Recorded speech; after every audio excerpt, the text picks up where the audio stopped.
In 3, in 2, and in 1. Welcome back, everyone, to another installment of the FrameCast, episode 51. How's it going, Drew? 51? Yes, we're on 51. What was 50? 50 was like the TennoCon and Joe Rogan calling gaming like bad thing. Oh, wow. Sorry, yes, it just flies by. I'm like, I thought we were on 49. Okay, No, cool. 49 was our anime cast. We actually did our special. Sorry, that's what I mean. I thought, yeah. Yeah, we Cool, did our right. special episode as like the one before the one that most people normally do their special episode. Did you just say moist? Okay, moving on. So yeah, how you doing, man? How's life? How's 51 episodes of this stuff going on? It's been alright. By the way, who are you again? Hold on. It's been so long. It's been so long. Don't really know. It's been so Yep. crazy. No, like So- like last week was such an insane heat wave. Like we had temperatures of like 37 degrees up here in this room. Like it might have even been 40. Like I haven't been up here in this space for like a week. So no FrameCast last week, but we're back again. Have you been holding out? Did we have a heat wave last week? I don't think we really did. I think ours. Shit, did we? I can't remember. I can't. Life is so chaotic. I genuinely can't remember if we had a heat wave. I've been holding up all right. Been frantically trying to deal with stuff, and I'll make an announcement now while we've got people. Unless you correct me if I'm wrong, we're not going to do a FrameCast next week because I'm away on holiday. Mhm. So I can't easily do it. So I won't have the big fancy microphone or anything. No, don't worry about it. Like I took a little bit of a holiday. You take a bit of a holiday. You know, it's alright. So right, what have you been playing recently? So actually, like I've been doing like very much of nothing. I did a bit of Terraria because like that was like the only thing I could kind of do last week. I played some like solitaire on my phone, but like that's most I did. Pretty much everything I did was just like watch anime and just like lay on the couch like, oh, when will this heat wave be over? Yeah, I get those feels. For me, so a few shocking things really. So I play a lot of Dead Cells. Mm-hmm. So I've been playing it on the Switch. So I've been basically started again. I started again a long time ago, but like I never really properly got into it until recently, when I was like, you know what, I've got it on the Switch. I'll bloody play it on the Switch. There's an upcoming update for it and everything, and I'm like, where the hell is everything? Because you know how you get special abilities and things. Yeah. I'm trying to remember where anything is. Like, just bloody wiki it. And then the next thing, utter shocker, I've been playing Fall Guys. Oh, I actually wanted to talk about that. How is it? I actually really enjoy it. So Fall Guys is the sort of PvP game where it's sort of like has some form of skill requirement, but at the same time, it's also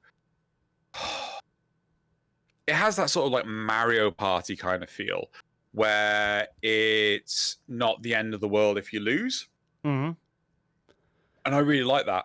So, like, as far as I've seen, like, it looks a lot like, I should say, like, the party games, where it's like, you just, like, kind of like the Wii days. Like, you would just, like, grab, like, a bunch of your friends, you just, like, start playing it, and, like, didn't matter how good you did, it was just like, oh, let's have some fun, and, like, it's kind of like, it's not really, like, what people would call, like, real gaming, where you're trying to be, like, that best, and, like, it's all, it's just, it's fun. It's, like, that's the main focus, kind of like how Overcooked, like, I get Overcooked vibes from it, where it was, like, we were constantly screwing up in that kitchen, we were not getting it right, but it was so much fucking fun. So see, the difference for me, though you are right, I do certainly get the Overcooked vibes. The Fall Guy, there's PvP to it, right? So, but it's such a light thing where you don't have weird cheese strats or anything like this. It's like just fucking get to the exit. It's like get to the end. That's it. So it's a race. You can be unlucky, and I've seen some content creators like I don't know if they're acting it out, like, really bigging it up, like, oh, I can't believe, can't believe I failed, and, like, smashing control, not literal, but, like slamming tables and things like that. I don't know if they're acting up or whether or not they genuinely are getting frustrated over a game like Fall Guys. I mean, I would never ever act up anything. Never for a video. Oh no! How dare you? Anyway, no, but like, right. is it actually like So, if you play it alone, have you played it alone, or do you always play it with like friends on voice comms? I've only played it with Loz on voice. Okay, have you also just played it by only with Loz, never by yourself? Yeah, I mean, it's like I don't really play games by myself. Like, if I play a game by myself, it's a single-player game. Yeah. But if I'm playing like a multiplayer game like Warframe or Fall Guys or World of Warcraft, I'll always play with someone else. Otherwise, I'll go play something that is targeted for me to be by myself, like Dead Cells. Yeah. So that's one thing that I'm kind of curious about. Like, it seems like a really fun game to like play together, but like I'm kind of wondering, like, is it also fun like as like a standalone experience by yourself? Like, not necessarily that be wrong if it wasn't, but like for me it's like I've looked at it, I was like, this would be like a really fun thing to like stream for, like, let's say we do like a special stream and we have like you, Sandy, and Joey on, and like we do it with all four of us together. Like, that'd be insanely fun, because it's just like this, like, I've seen like the graphics of it, it's just like the race and people can drop off, and like it's really fun to like do that together. But if you're like trying to like solo it and like kind of like no live, like, I'm gonna be the very best, it seems like, yeah, that wouldn't be fun. Like, you're not gonna play Mario Party by yourself, are you? No. I kind of like wonder if people that do play Mario Party by themselves actually exist. I have. But yes, you've got. Yeah. Really? Yes. Oh my god. I had it on, like, I think the Nintendo DS, and I think I also did on the Wii. Like, those were the days where we'd play anything that was Mario. So like every like we'd all had like our own like hour of like playing on the Wii, and then like you played through Mario Galaxy, New Super Mario Bros, and like you'd go to like Mario Party, be like, well, there's the CPU mode. Let's go play against computer, and then you could get achievements or stuff. It were never like the most fun things to do, but I still did it. So I know how no life it gets to do party games by yourself. Don't do them anymore, though. That's past me. I've changed. Fair enough. Cool. Should we shimmy sham on? Yeah, let's move on. So let's see. I don't think there were many YouTube comments. I can very quickly check. I don't think there was any much, because otherwise I would have written it down. But I'll check to be sure, because I want to be thorough. Bada bing, bada boom. Let's see here. Last week's FrameCast. Nope, there were no comments. Where last week we talked about gaming being bad and the TennoCon 2020 stuff. So yeah, if you guys want to leave comments on these things, you're always welcome to. And we can have a little discussion now about the topics or whatever you want to bring up. But if there's none, we can move on to the topics, I guess. Cool, topics. All right, so we have 3 topics today. We have Epic Games sues Apple and Google over the Fortnite ban in the App Store and the Google Play Store. So it's also where like the little crap rave comes from. Fortnite is gone on mobile, at least. Topic 2, Modern Warfare surpasses 200 gigabytes as a single game file in August 2020. How big can games get? And number 3 is shareholders deny EA executives a multi-million-dollar raise, just as we've recently seen with Activision. So, any favorite that you want to jump on? I want to do the Fortnite one first. All right, let's do the titular topic first. Yeah. So, Fortnite's gone. Everyone, now the really hard decision comes, like whether you want to play the crap rave or whether you want to play like the coffin dance meme. It's up to you. I think there will be fierce wars over that, but Epic Games has sued Apple and Google over their monopolistic control over the mobile platforms iOS and Android after Fortnite was banned on both stores. So on August 14th, Fortnite was banned after Epic updated their app to include a cheaper option to buy V-Bucks, their premium currency, via the Epic Games Store. Including like off-platform payment options. So like if you want to have an app on like iOS or Android. If you want to have an app on that and you want people to like be able to pay for them, like iOS and Android provide you like payment options. So like you can pay through Apple's like payment processor, which is something like you probably want to do because like if you're creating an app, like you don't want to create your own payment processor because like that can get really tricky. Like you having to deal with like people's like credit card details and stuff and securing that in a safe place. So like Apple offers that, and you're actually required to use that. But with every payment that you do, or that people do on your like on your app, you have to pay Apple like a 30% commission. So basically, every single time that you bought V-Bucks via Fortnite, every time you did that, Drew, buying V-Bucks via Fortnite Mobile, you paid like 30% of what you paid went to Apple, and many people have been very unhappy with that. Fortnite was one of them. So like they put in this option to like buy V-Bucks if you went to their Epic Game Store, and it was just like $2 cheaper. It was like, well, you don't have to pay the commission, so it's going to be cheaper. And like that was not allowed in the Epic and in the App Store, and also on the Google Store, so they just banned them. So yeah, after Fortnite got banned, Epic released a promotional video that imitates Apple's 1984 commercial and sued Apple and Google, seeking no compensation, but rather for them to open up the platforms for for them to be able to like put in like an Epic Games Store app store situation, so that they don't like there is a way for people to publish apps on these platforms like Apple, iOS, and Android. Well, there is already for Android, but not for Apple to not have to deal with that 30% commission. One extra interesting thing that happened between me writing the summary and like this Framecast is that Apple has also taken away the developer toolkit for Epic. So like the app developer toolkit has been taken away from Epic, so that's interesting. So like they're really like burning that bridge real hard. But yeah, what do you think, Drew? Fortnite being banned. So I feel that this is a sign of the times where platforms like the App Store or Google Play or even the Epic Games Store, they need to be more flexible in terms of incentives, right? So, when you go to the high street and you're buying anything, right? Mm-hmm. You go to your local supermarket and you're like, oh, wow, Pringles, I could buy these, buy one, get one free. You get offers, right? Mm-hmm.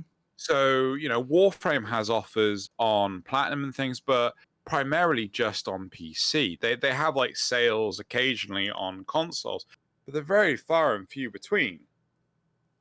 Now, I feel that with platforms like Xbox Live, like the PlayStation Network, all of them, right, they need to be more flexible to the marketing strategies of the platform, right? So if you were to get a 75% discount on the Xbox, they would still get their 33% off, or so their 33% cut. Yeah. Thank you. Yes, commission. But it's a different price. And a lot of the problem is that these platforms are so rigid in how they're designed. They're not built to accommodate, perfect example, Warframe and the Steam wallet, right? Mm-hmm. So Warframe dictates to Steam, this person is spending this amount, right? Yeah. Steam doesn't know anything about the discount, right? But Warframe dictates this is the amount that they're that the consumer is spending, right? But with Xbox Live, the Apple Play Store, it's not the Apple Play Store, the App Store, the Google Play Store, like all of these platforms have no flexibility in terms of the platform, the game, the developer dictating how much these things cost, right? The reason why Epic turned around and have said, hey, look, you can buy V-Bucks for cheaper on the Epic Game Store because none of the other platforms fucking allow them to make it cheaper. Well, I think what's more important is that like they don't have to pay the cut. So like it becomes cheaper because they don't have to pay to cut. So like 30% of like of like every single sale that happens on like the App Store for the Google Play Store goes to Apple or Google. So like if someone buys V-Bucks through for their own for like the Epic Game Store, like they don't have to pay 30% to Apple or Google. So then they can just say like, well, hey, that 30%, which we don't have to pay anymore, we can just give you that as a discount because we don't have to pay that anymore.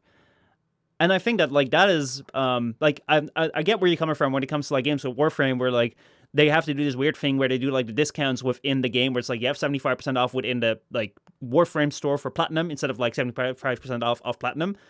But here it is just like the extra costs are being put on the customer when they have to go through the Apple like when they have to go for the Apple App Store because there's 30% like there's 30% being taken from the price that goes to Apple. So like if that doesn't have to go to Apple, Epic can say, well, here you go, it's cheaper here, but that's not being allowed. And I think that that's more of a problem. Well, not like yeah. I can understand where you're coming from, but I think that there is some. I think you also have to take into consideration the target market, or the target audience. How many people are being denied access to the game that have no other way of playing it apart from an Apple device or an Android device, right? Mm-hmm. Like, I can't imagine it being that big that, people only have a phone or a tablet and not a computer or a console. But my point still stands where people are being alienated for this, not so much draconian, but piss poor mindset. So I think that like there's a couple of things wrong, and like the first thing which you bring up is like the rigidity of the platforms. Is it's one thing that concerns me. So I'm kind of wondering like how did this come to be? Like because on the one hand, like I very much don't agree with like the situation as it is right now, especially when it comes to like the Apple platform where you only have the App Store. There's no other alternatives for like reaching or installing apps. Or, and then like accessing these services. So like in the case of Fortnite, people might say, well, Epic has the money to like cover it up. Like why do we care? I've seen that argument being thrown around. But like one thing that like I want to bring up is the case of Floatplane, which is Linus Media Group's like other video platforms. So like they're creating a video platform kind of like in between YouTube and Patreon. So the idea is that you can subscribe to creators for like $5 a month and then you can see videos on their platform. So it's just only a subscription based platform. Like you can't see 3D videos for free. So like the idea is like if I would be on YouTube or you would be on YouTube, like you would also have a Floatplane account and then people can subscribe to you on Floatplane and see your videos like a week in advance. If we were actually that efficient, then we would actually be making videos a week in advance. But it's like it's like a cool small little platform focused on like giving creators like a little bit of a back end and like giving something for fans. Like it's a cool funny thing. But like they haven't been able to like get an app on the App Store. That's they've been like so as like they've been talking about in the the WAN show the last couple of weeks, because like they have like the subscription thing for like $5 a month. And if they then also have to pay $30, 30% to Apple, 30% commission to Apple, like they can't afford that because like they like that money goes to the creator, and if they take 30% of that's like of the $5, like even less money goes to the creator. That's not like worth it. And they can't like increase the price because like oh yeah, like actually that's also in the terms of service. You can't increase the price for Apple users because like they shouldn't be at a disadvantage compared to like other users. Well, it's like but you're taking 30%. Like how can that not be at a decrease? Like that's crazy. But for like these small startup companies and like anyone that wants to create an app, it's like sometimes like when we're talking about V-Bucks or like digital currencies, like yeah, like there's no real money spend when it comes to like these digital currencies. Like it's just like numbers in the system. But when it comes to like actually like having subscription for like actual services, like subscriptions to creators or like money for like physical things or like manual labor that's being done, like that 30% cut is a big cut, and there's no other alternative. And like you are shutting out a lot of people, because there's millions of people that have an Apple device, and there's also millions of people that have an Android device, which is more open, but like the amount of people that exclusively use the Google Play Store is like a lot. So yeah, I think that that's kind of worrisome. I do think that like Fortnite has like Epic has a point in there, and I'm kind of like that's why I'm kind of happy to see them like go to court with this, because like if they don't do it, we will. Yeah, I mean, I really feel that God, how do I say this? Okay, so it's not like your stereotypical supermarket, or let's say you go to whoever your retail high street game seller is, right? Mm-hmm. On the high street, you go to X location and you will buy a product, and that product could be on sale, right?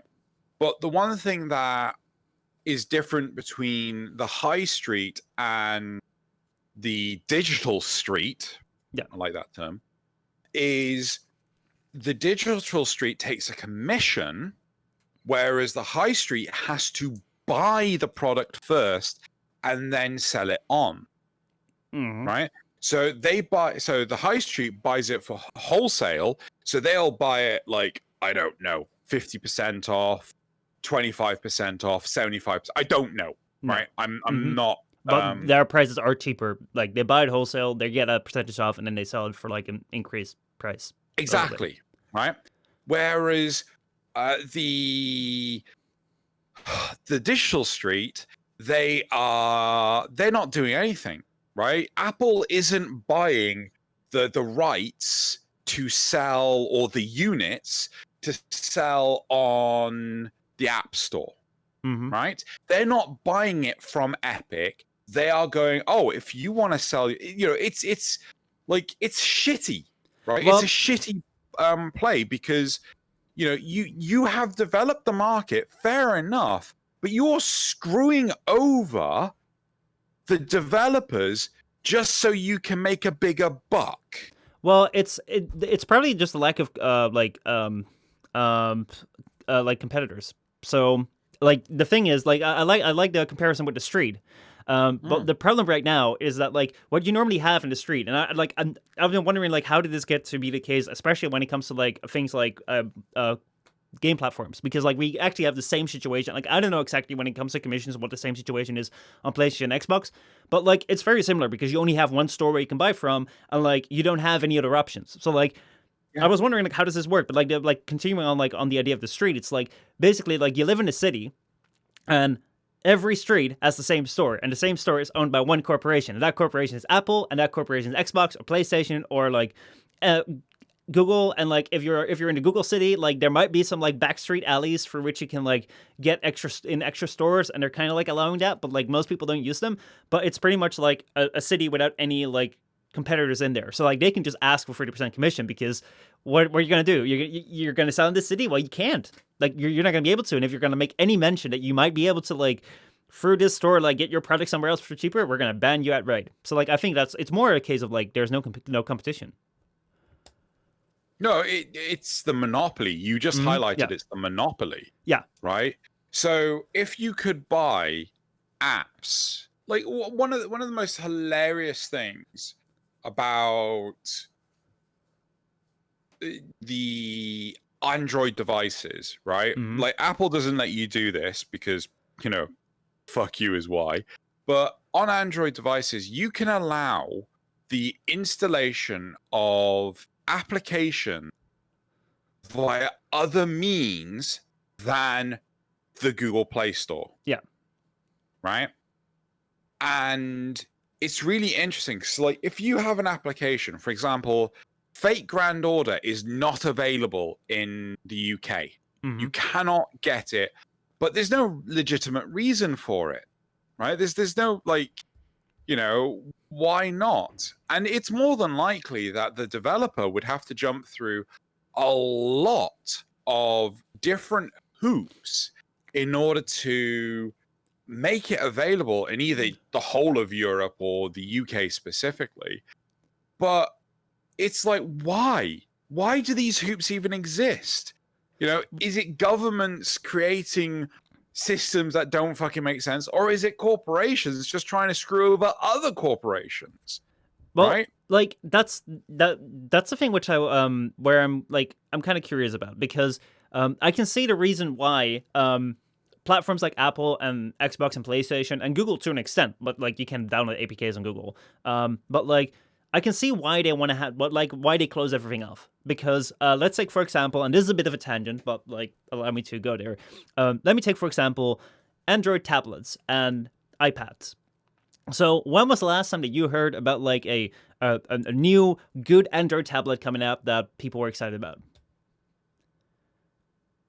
Yeah, that long ago. Like Android tablets don't really exist anymore. And the reason for that is because like there was a big boom when the new iPad came out. But like they really quickly died off because they were so very poorly optimized, because you had all these different all these different tablets with all these different shapes and sizes, and like developers just didn't optimize for them because there were so many of them. They were all so different. They were just like, oh, let's just take the phone app, and the phone app will just be bigger. And it was just a crappy experience. The Android tablet experience was just shit.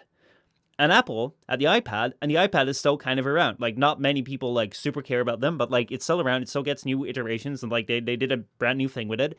But like the reason why that works so well is because it's been very well integrated. Like it works seamlessly because Apple controls, like the App Store controls every single element about it, and like the App Store designed for it. Like if developers wanted to design an app for the iPad, they know the specifications. Like it's only like one or two models of the iPad, so like they don't have to like do like crazy different things for them.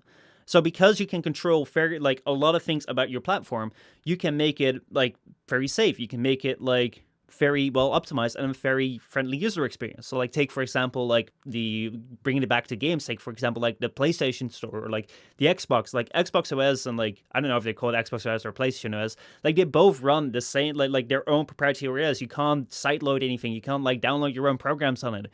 And it's like, yeah, that's very restricting, but at the same time, because of that, they can ensure that like every system runs like the same thing. Like hacking is a lot less on these systems, even though it still occurs.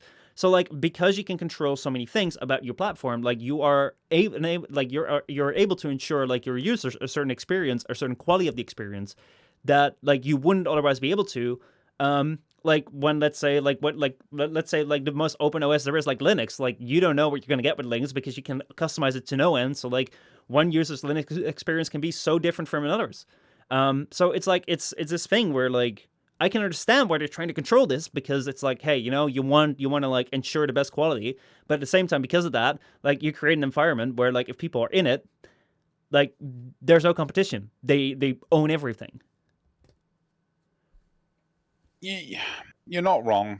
I think realistically, if these locations were like Apple and Android were to turn around and say like, oh yes, you can now get apps from third-party stores instantly.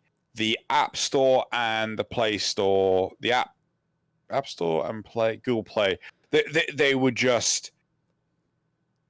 instantly see development to improve them, right? It would be a huge difference. It would be like, I still don't know why. Oh God, what's the name of the damn thing? I said it earlier. The Epic Game Store.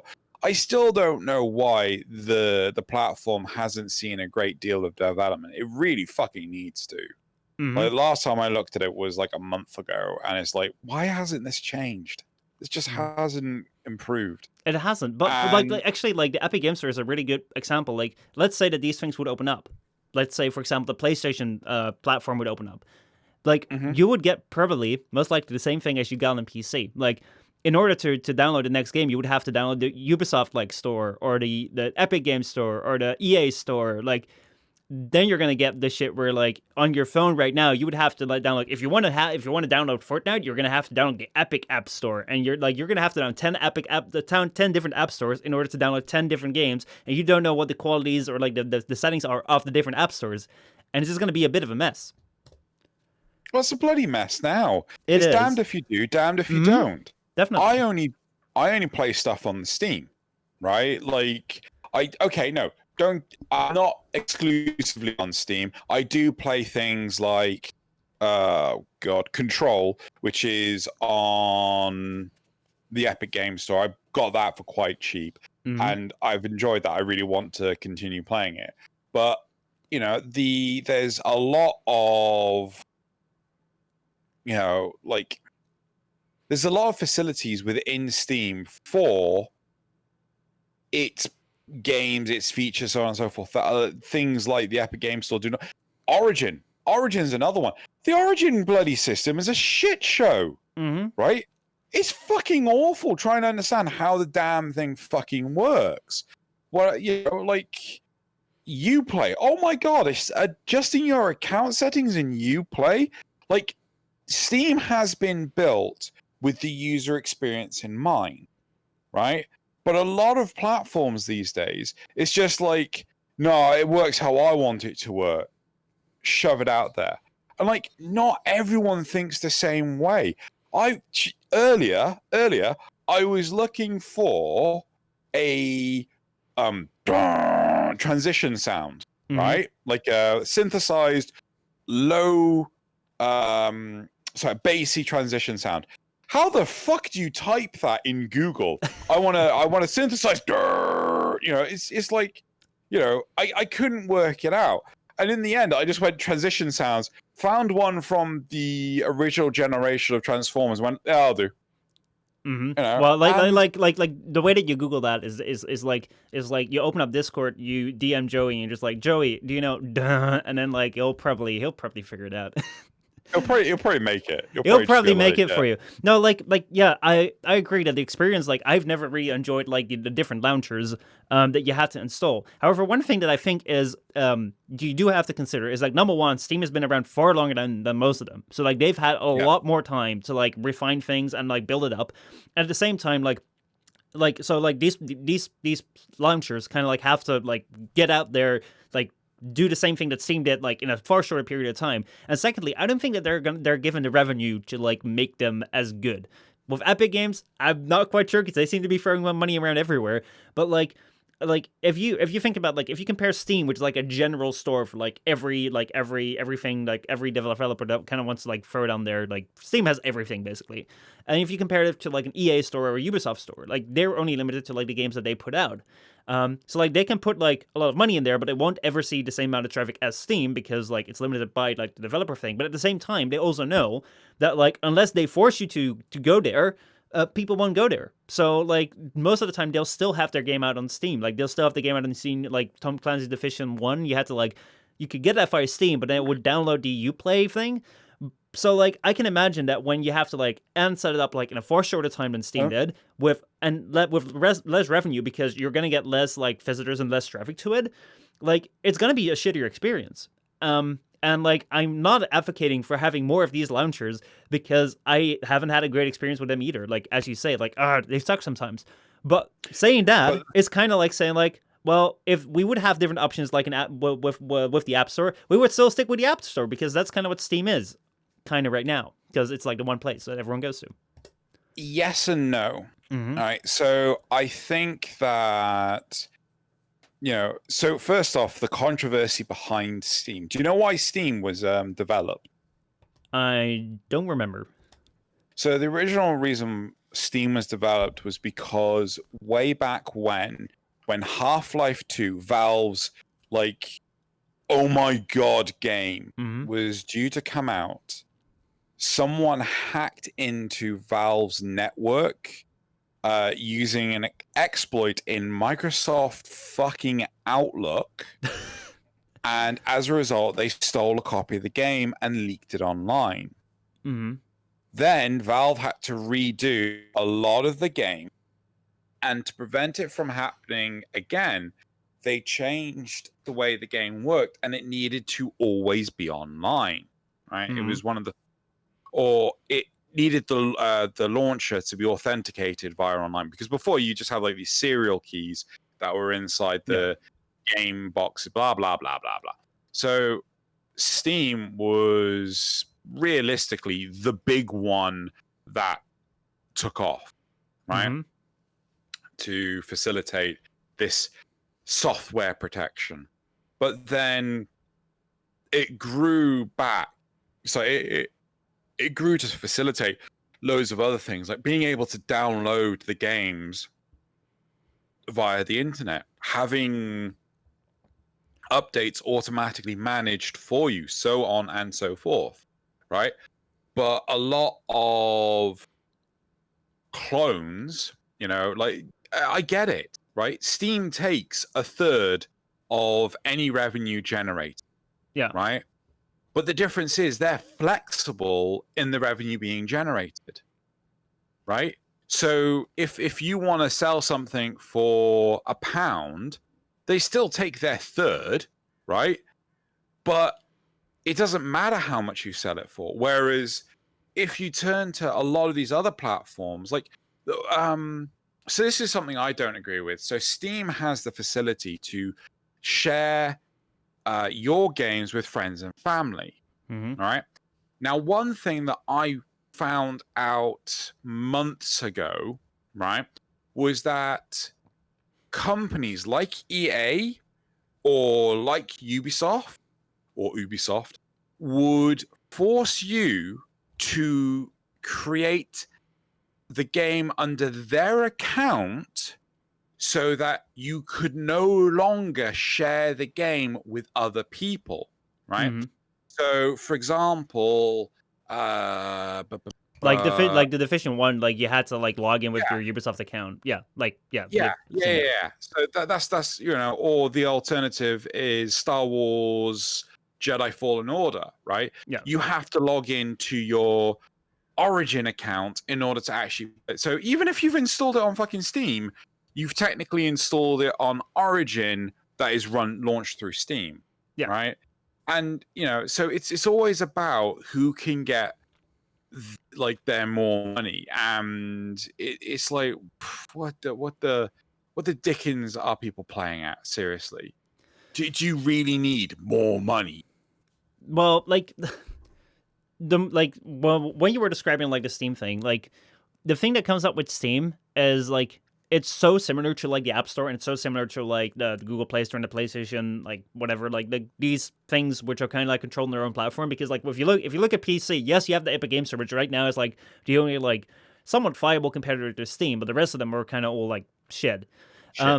But like if you look at that on like the PC, like I'm even wondering like, hey, I mean for Fortnite this could be a good thing, and I think that even for like a what is it, a float plane, which is like a small app, which is already like it has already gained notoriety from like Linus Tech Tips, and I'm pretty sure that no one is just going to be like on their phone just like scrolling for apps. Like, oh, what's this float plane thing? Let me check it out. So like I don't think that will be too worried about it. But like if you want to launch something, if you want to gain notoriety on the phones with like your new app, you're gonna do it via the App Store, because like this is gonna be like Steam, and like Steam is like the same thing as like YouTube and Twitch and like Amazon. It's like these are such big things where it's like even if you have the opportunity for alternatives, like are you going to use any of the alternatives? Because I don't think there really are alternatives. Like I'm really wondering, like let's say that this lawsuit, like that they win towards Apple and like the Google Play Store, like, and you can download other app stores, like will that even work? Because like I'm seriously wondering, like because look at YouTube is the same thing. It's like everyone posts on YouTube, even though like they're really shit at communicating. They suck with like ads, they suck towards creators, like the algorithm is shit, and like everyone uses it still because it's the only thing there is, and there's no competitors. And it's like, well, like how, like this is something which I don't know what hasn't really happened before. I think like one of the things which I'm just thinking of right now is because most of the time these used to be like physical locations, like everything used to be physical, not online, and because things are physical, like you're limited to like you got invested in, like you're gonna have different locations, different stores on different countries and different like sides of the country, and like so like there's a lot more diversity because it's very tough to like create something everywhere on a physical location, like all at the same time. Whereas online, like if I create a store which works on Windows, like all Windows computers can use it. If I create an online like website or a platform, like everyone can use it. So like the moment it gains this point where it has enough revenue behind it that it can invest in all these new features and make it so big that it attracts everyone, like you kind of control everything. Which I think that's the reason why it hasn't happened before. But like this is something really interesting right now. It's like how we're gonna move on from this, because I don't think that even if they can like through this lawsuit get past the thing where like you gotta allow competitors on like the App Store or on like the PlayStation like OS or like the Xbox OS, I don't think it's gonna even like change all that much, other than just like the few like Epic Games might open their own store, like you see right now what you're describing with like Ubisoft and EA, where like you're gonna have to log in with this thing in order to access the game, which are gonna take features away more or less. So like I don't know what's like if there's any like much that can change for the better in this situation, and what would have to change in order to like combat this, which is probably far wider than like just OSs for Fortnite. So I don't think the legal argument is for Google or Apple to facilitate other stores, right? I think the legal argument is you cannot, at least ethically, you cannot cut off a supplier from a distribution network because you're not happy with how much money you're making, even though it's a percentage. Right? Does that make sense? Well, in Fortnite's case, not really. No, so okay, fine. So no, but this is not the only thing that's happened, right? This is by far like there have been so many cases where Apple have removed apps from stores because they say, oh, it goes against their terms and services. It's like, no, it's because you want a cut of the money. Yeah, right? but like it's still a case of the terms of service, because their terms of service is like all the money that's paid for our apps has to go for us, and we have to take 30%. If you don't agree with that, you don't get to our store, and they can say that right now because they have control over it. But the big thing is, right, is that against the like ideology of capitalism, right? So you have entire control over the distribution network, right? Mm-hmm. This is not like the high street. So the high street, you have Game, you have HMV,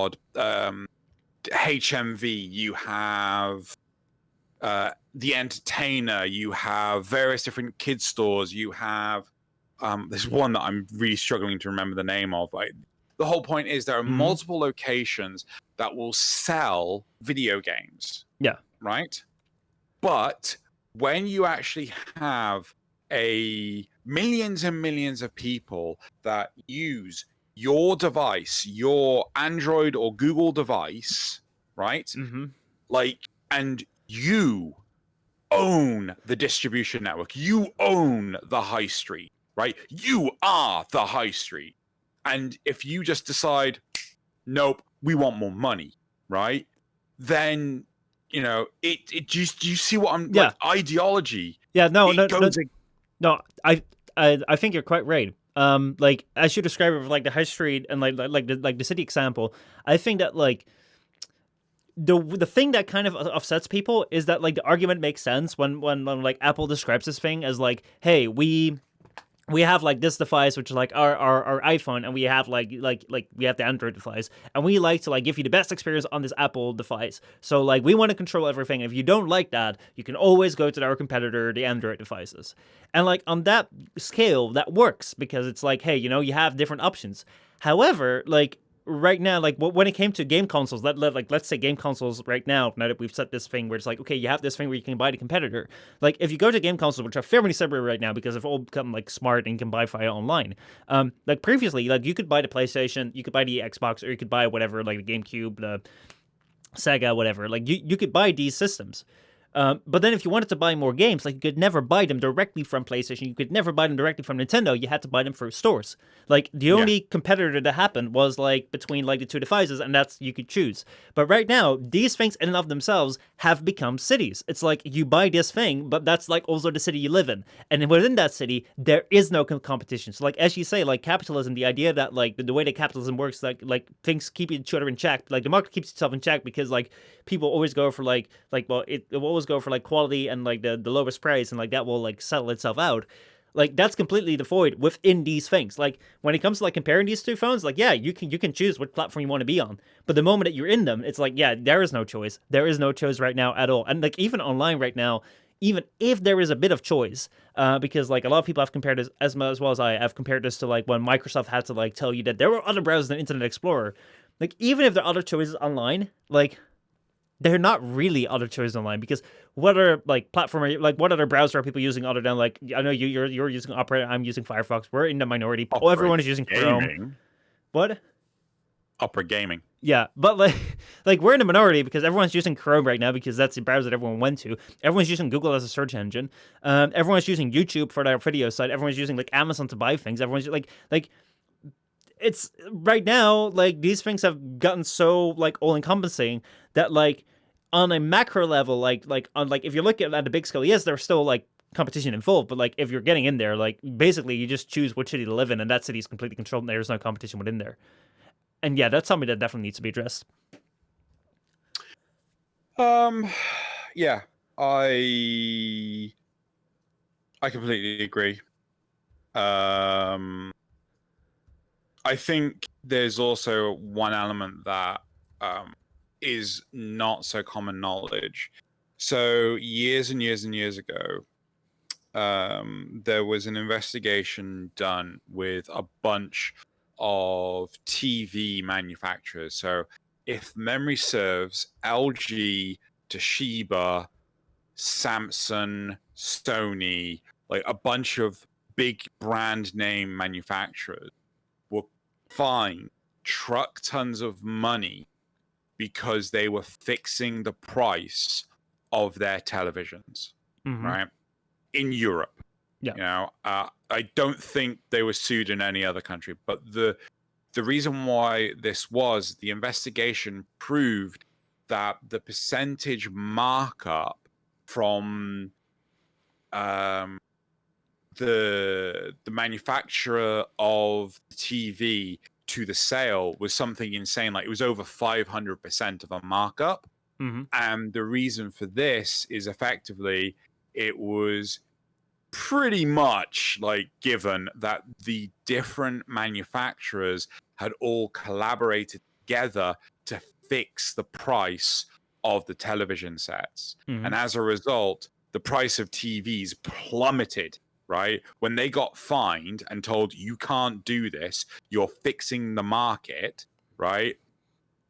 You know, the price of the TVs just dropped, and now you can buy like a 42-inch TV for like fucking nothing. Yeah. Right? Well, like the tough part is that like price fixing is like rather easy to like spot and like regulate because like it's pretty much like you can't like with all competitors deciding the price, and if you do that, we can sue you for it.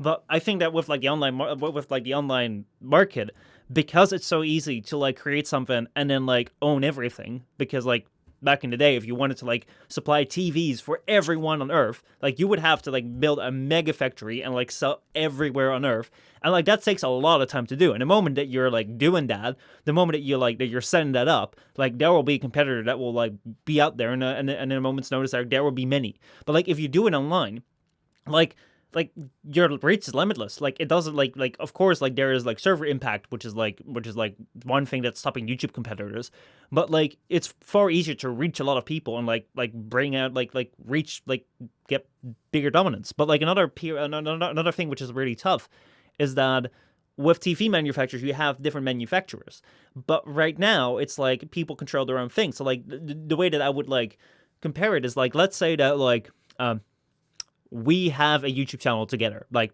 or like you have your own YouTube channel, I have my own YouTube channel. But let's just take one channel for as an example. It's not really a YouTube channel; it's more like our own channel. Like YouTube is not involved, but it's like a YouTube channel. And like we create this thing, like it can be accessed online, and it turns out to be the most popular thing in the world. Everyone is watching it, but it's still our channel. It's like we started it out like from ourselves, and we want like your own channel. You want to control yourself. Like you want to make sure that like what you put out there is something that you approve of and the way you want it. So like you have complete creative control over it, and no one will argue that like, why do you have control over everything? Well, it's like my channel. It's like, all right, well that makes sense. But let's say that everyone watches your channel, then like it's not about like then it's no longer about like, oh, I watch someone else's channel or this channel. No, everyone's watching your channel, and like you have like 10 different shows because you can do that. You have so many different editors, and every different show is like there's a car show, there's a gaming show, there's a this show, a beauty show, or whatever. And instead of people like being like, oh, I watch Sandy's channel or Joey's channel, it's like no, they're arguing about like, I'm watching Xeno's car show. No, don't watch Xeno's car show. Xeno's cooking show is way better. So like at that point, like your channel, which was actually a competitor between like other channels, has now become like the thing that everyone watches, and like you're competing with yourself kind of, because like you're competing with like the shows that you have on. And at that point, like like sponsors can come up to you and people can come up to you and you can ask whatever you want. You can put whatever demands you want for them to like sponsor you or give you money or for them to appear in your show. And like if you were to be smaller, like if you were to start out right now and someone were to come on and be like, hey, I want to be on your show. And you're like, well, I want to have like a 30% pay cut of like, I want to have like a 30% commission or whatever you make. Like people would look at you weird because like that's not really the way that sponsorships work, but they wouldn't say that's not allowed because, you know, most of the time, if you're going to ask that of sponsors, like they're just going to say like, well, nope, I'm the fuck out of here. And you have that control. However, the moment everyone's watching your channel, it's like, it's this weird thing where it's like, well, they have no other choice because what are they going to do? They're going to like go on like Sandy's channel or like Joey's channel, which no one in this hypothetical case watches. It's like they have to go into your channel. But like you can still say that like, well, this is a channel that I started myself and like, you know, everyone can do whatever they want and there are competitors, there are other channels out there. But in reality, there really aren't. And that's like a really weird thing because before there were competitors, but now you're competing amongst yourself. And how do you like by law in any like way, like break that up in a sense that there is competition, but not like infringe on the rights of like, you know, me and you with our up and coming channels that like can control the things that we make, which I guess people want to. So I think a brilliant way of looking at this is actors, right? Mm-hmm. So I think Dwayne Johnson was at one point in time in the last few years like the most paid actor because he was just like he was raking in. Same mm-hmm. with Robert. Like I think years ago, Robert Downey Jr. was also the most paid actor, and it is all about supply and demand. Yeah. Right. The demand to have Robert Downey Jr. in their movie was higher than that of the demand for Chris Evans, mm-hmm. right? You know, just an example, Chris Evans or Chris Hemsworth or Chris Pine or Chris Pratt, whatever. Many Chris's. There's a lot of Chris's. Yeah. So the value of an individual is based on the supply and demand, mm-hmm. right?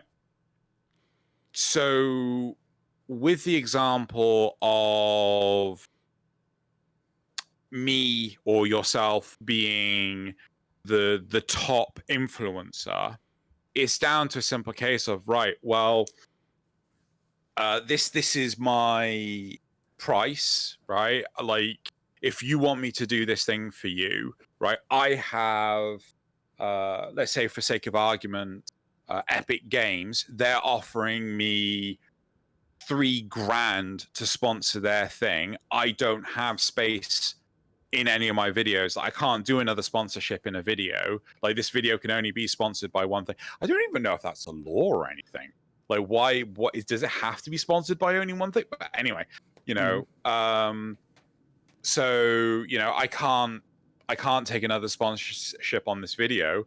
So then, you know, Raid Shadow Legends turns around, well, we'll offer you $6,000, mm-hmm. right? You know, so, okay, well, now I know, right? So the next video will be, so I've got the Epic Get Fortnite, and then for $3,000, but then Raid Shadow Legends has offered me $6,000 to make the next video theirs. Mm-hmm. So if Epic comes back, we want to hire you for another $3,000, it's like, no, I know I can get $6,000 from Raid Shadow Legends, so you have to offer me the same. Right? Yeah. So it's the same with, do you know Jim Carrey? Right? Yeah. They scouted him out.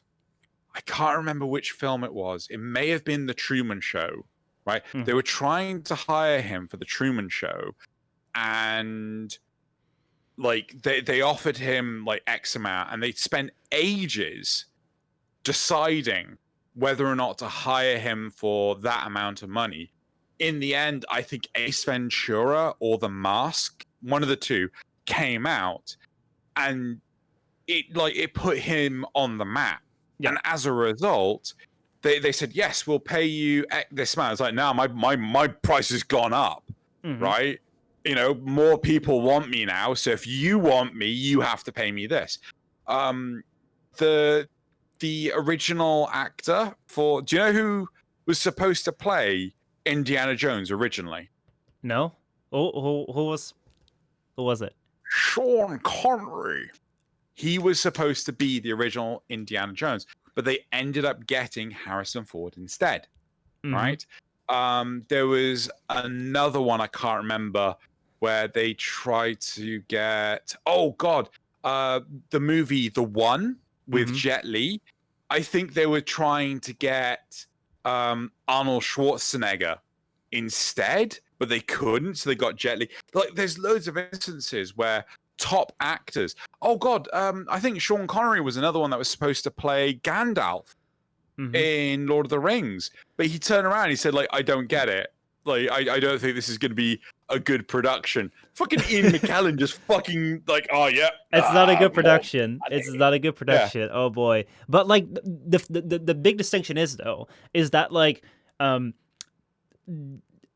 they can still like make good movies regardless of these actors. Yes, they will bring in a lot of people, but I mean, you see it with like the Lord of the Rings. Like, it still turned out to be great. When it comes to like the YouTube channel, I was like bringing forward like it's a bit of a weird thing. It's a weird bit of a weird like example, but I just wanted to like bring it forward to like give this idea of like, hey, like when we start out, it makes complete sense that we have total control over this and we can put whatever demands we want on it because like it's our thing and no one will like dispute that. But the moment it grows so big, then like that argument, like you still have to make that hold up, because otherwise you're just being like very much like, oh yeah, it's just like at this point, no, you don't have that right anymore. Like, you can't really go about and doing that, but at the same time it becomes problematic because like in our case, compared to the actors, like in YouTube it will still very much be the same way. Like, if you want us to be like in this video, or you want us to like make a video about this, like there will be other influencers that will do the same thing. But let's say that like with actors, like there can still be great movies, but let's say that we had such control that it's like we're not gonna watch, like people don't say we were watching YouTube videos,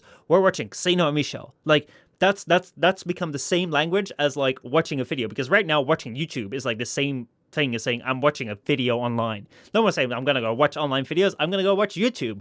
So like that is the control you have, and at that point, it's like you can make whatever demands you want, because name the competitor to YouTube. What is the number one competitor to YouTube, which is just like YouTube? Yeah. It's like I think the prime competitor to YouTube would be Pornhub if they were to like become like this thing. You're not wrong. You're not wrong. I think like that's the first like video sharing site that like people think of after YouTube. It's like that is the amount of control that they have. And it's like, it's this very weird thing where like, yes, on the one hand, like you have this right, which I'm very much in favor of, where like you can control the things that you do yourself, because I would hate if I were to like, with my channel that I have right now, people were to come in as like, no, you got to change this, you got to change that, you got to change that. Like, I do this for fun. I enjoy it. Like, please make me have my own thing, which I enjoyed like making, which I can express myself with. But at the same time, like it is, as you say, like kind of like defeating capitalism at the point where when you become the market, like there is no competitor. Like that is a problem. That's a big problem. Yeah. And when you were talking about the whole being able to identify whether or not competitors are fixing the price, it's easy to spot. It is easy to spot. The difficulty is fucking proving it. Yeah. Right? Because you still have to go through the legal red tape, even if the companies are not. Yeah, well, but like we actually have like measures in place, even though it is tough to like go through. Like we still have measures in place. We know how to deal with companies that are price fixing, but I don't think that the law currently is set up in such a way that we know how to deal with like when does a private company become so big that it can that like it is not even competing with other companies anymore. It is its own market. Because like Apple turned out like has its own market. Like the App Store is a new market that they created. Yeah. Amazon is a new market that they created. YouTube is a market that they created. Like people are competing on YouTube. Like it's no longer sites with YouTube. It's like you are competing on YouTube. So it's like this is something which hasn't really happened before, where like basically like within like let's say Walmart or whatever your supermarket is called, like people are like making a shop within Walmart where like they're competing with each other within that store. It's like that's never happened before in real life, and that's happening with all these online places. And like yeah, like we need something to like deal with that, and like I have no idea how, but it needs to happen like sooner or later, because like this is getting a bit insane in many areas. Sooner rather than later, but yes. Yeah. Should we move on to the next topic? Yeah, that's good. Like there were a couple more things. Like I mean, like Fortnite was like showing this like video where like which basically has been like dubbed as like propaganda or something like that. Like like they put that in their game. And, like a lot of kids play their game, so people were like, like isn't it a problem that you're now shoving this thing in front of kids? Like, is that a problem? But I mean, it's whatever. One thing I do believe though is that, oh God, what's the name of the damn thing? I think Fortnite is going to go away with how explosively popular Fall Guys is. Like I think that just like Overwatch is, faded away into the nothingness. For this, Fall Guys is the thing to topple Fortnite. It is. It definitely has like started out very well, and I think one thing that Fall Guys has is that like it is super inoffensive. So like I can imagine parents being like, "Well, you should not play that Fortnite game because they got guns. They got like guns, and you're killing people." And this is just like, well, who is gonna like be mad at you playing with beans that are running into other beans, and sometimes beans full of, and then like they come back and he's like, oh, it's like googly minions kind of situation. Like no one's gonna have a problem with that. My favorite thing, like, when I've played it, is just like, oh, I'm jumping over this hurdle. I have zero issue jumping over the hurdle. I have problems with people not jumping over the hurdle and then getting thrown into me. That's the thing I can't dodge. Honestly, anyway. I should really I really want to get Fall Guys now. Like we should play it. We should play it. If I get it, we should play together. Yeah. Actually, actually, we should wait until we get sponsored. Fall Guys sponsor our FrameCast streams. We should make skins. Fall Guys skins. So I can put it out in the game. Moving on. All right. Next topic.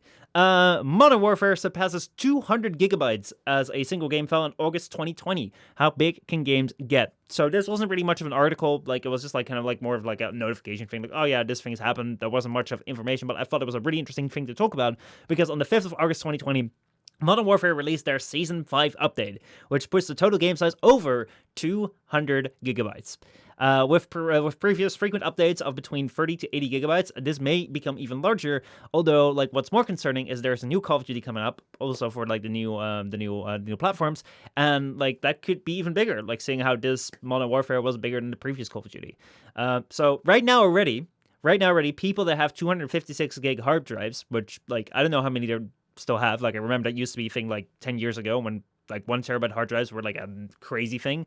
But like if you have SSDs, like 256 gig SSDs, like it's not like weird to have because like they used to be expensive like a couple of years ago. But if you have 256 gig on your hard drive or SSD, you cannot install this game anymore if you also want to have your res on it. Like you can just throw that thing away.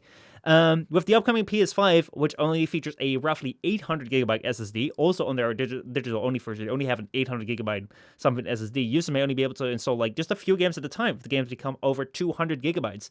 So although they're like the thing that I want to talk about a little bit is like, although these games are like super enhanced, they have more features than games used to have before. They're super detailed and like there are so many cool new things that these games have. Like without like a rapid deflation in the price of storage capacity, so like without like us having access to like 10 terabyte storage hard drives right now for like the price of a 1 terabyte one, like should there be some sort of like limit to like how much data a game can get? Because this is kind of getting out of hand over 200 gigs, I feel. So I wanna talk to our lovelies here. I want to address the lovelies both in Twitch right now live, and also our lovelies that are listening in on YouTube. Please tell me, right, either in chat or in the comments right now, do you legitimately think 200 gig for a game seems reasonable? Because to me, that's fucking insane, right? That is like, just fucking take a hammer to my hard drive for fuck's sake. Because clearly you don't respect it. I think Activision control me, prevent me from going on a gigantic rant. Okay, yeah, like that's your job. That's good. I think Activision are a bunch of fucking assholes, right? That have gone out of their way to ruin studios, developers, and games. And they couldn't give a flying fuck about you as a consumer. 200 gig is an insane number, right?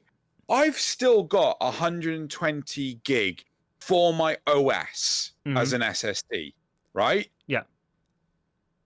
I just replaced a 250 gig or 260 gig, one of the two. I just replaced a 200 odd gig SSD because it died, right? And I replaced it with a terabyte. How long would it even take me to download 200 gig? So 200 times 1024. Oh fuck, right? Divided by 60. Oh my god, divided by 60 again. Oh my god, 56 hours. That's more than 2 days. Jesus Christ! Like, you've got to be kidding. Well, okay, so one thing that I want to like throw against that to like not be like, oh, that's all hate on Activision, blah blah yeah. Rockstar, Red Dead Redemption is 150 gigs. That's fucking ridiculous. So there are more and more games that are like over 150 gigs, and there are more of them coming out right now. So like it's not just a single game. It's not just this game which is large. There are many, well, not many, but there's a plentiful of large games. Again, right? I'm asking everyone, go to speedtest.net, right? I've just typed it into Twitch chat. Go to speedtest.net, edit your comment if you're on YouTube, and tell me, what is your download speed of your internet? If you're on fiber, I'm totally jealous, right? Because I can't get on fiber. But I know that there are loads of people that are in the sort of like, they're not in the big states in America that don't have fiber internet connections. I mean, so like I don't even have fiber. It's like, it's very rare. No, you no, I don't have fiber. How do you do uploads? How do you do your uploads? I just have like decent internet connection. Like, it's not like yours terribly crap thing, but it's not fiber. Could you go on speedtest.net and give it a go? Yeah, I can give it a go. Yeah. Right. So bear with us a second. If the connection drops or whatever, it's on a different computer, so it will be right. But even so, just in case. So here we've got Silver Fox saying that his is 10 megabit. Was that lowercase b or uppercase b? Because that's important. Lowercase b is bit, uppercase b is byte, and there's like it's a multiple of 8 difference. So, you know, if you've got 10 megabit, then you've got the same download speed as me. So I have 63 megabit with like the lower b. 63. Yeah. Right. So that's download and upload. Upload is about 20. So let's work this out again. So you've got 63. So I'm just gonna say. While you're doing that calculations, can I just say, damn, hamster with that 180 megabit. Damn, that's a lot. Europe have cable down 93 is a lot too. But Steam can only take 11 megabit per second. Yeah, Steam has a limit of like 11, like about 10, 11 really? Megabit. Yeah, I've seen it as well. So still 4.7 hours. No. It's no. Maybe megabyte, not megabit. I've never seen it go above 11. I have. Loads of times when I was living in my last place. Like I could download Monster Hunter World in a couple of hours. Okay, well, that's maybe it's a Europe thing. I don't. Well, you're in Europe too. I mean, 27 down. Tribal says. So with yours, right, it would take 7 hours to download 200 gig. But I'm sorry, 200 gig is ridiculous. Can I tell you something which is more ridiculous? So I just went ahead and looked up some like big games. So like the biggest games, like the biggest game sizes of all time. Remember I told you about Red Dead Redemption. What number do you think, like how high do you think it ranks as like the biggest game size of all time? Oh God, something like 50th. No, well, like now you ruined it. It was number 10. There are 9 more games that are above it. Really? So number 9, Destiny 2, Shadowkeep, 165 gigabyte. Fuck off, Destiny 2. And yet they're purging God knows how much of the content. They're purging a lot of content. Oh wait, this is descending. Is it? Oh no, yeah. Well, it's doing a bit weird. We have Gears of War 4 with 112.3 gigabyte. Arc is 70, GTA 5 is 70. This is a bit all over the place. Infinite Warfare was 101 gigabyte, so like that doubled over the last time. Black Ops 3 was 113 gigabyte. Final Fantasy 15 is 85 gigabyte plus 63 gigabyte for the high resolution pack, coming up to 148 gigabyte. And then Call of Duty Modern Warfare over like 200. So like it's more and more getting there for sure. Like honestly, I'm like, and I've seen it with Titanfall. Like I remember Titanfall being massive, and they turned around and said like, "Oh, it's because of all the raw, uncompressed audio." I couldn't give a fuck. Fucking compress the audio. I honestly don't care if it's uncompressed, because I'm not going to hear a load of the frequencies that you've got in fucking WAV 16 bullshit. Right? Fucking put it as an MP3, you bloody assholes. Well, like the thing that I have is like I can appreciate like the detail and the quality and whatever they put into a game. Like I can really appreciate that. Like if I take a look at a game like Warframe or even Destiny or whatever, that like they can have many more features than like the game that I had on my Nintendo 64 cartridge could. Because like there's so much more data that they can work with. There's so much more things that they can put in the game. However, I feel that like previously, like the cost of like data was on the game provider. So like if I made a game on like my Nintendo, I would have to put it all in the cartridge. So like I needed to have a cartridge that could hold that data. And if there was a limit on that, and that would be it. But right now the cost of like data is on the consumer, because like even if you buy a CD, you still have to download things, and that download's going to go in your hard drive. So like right now, like they don't have to worry about like putting it all in a CD or putting it all in the cartridge, because it goes on your hard drive. And like that hasn't been a problem so far, because generally games have been like under 100 gigs, and like most people have been able to spare 100 gigs. But like now I'm getting kind of worried, especially like over 200 gigs. Like you can only put like 5 games on like a 1 terabyte hard drive, maybe even 4 with like if they're badly optimized and that sort of shit. Like that's a lot. Like week's time.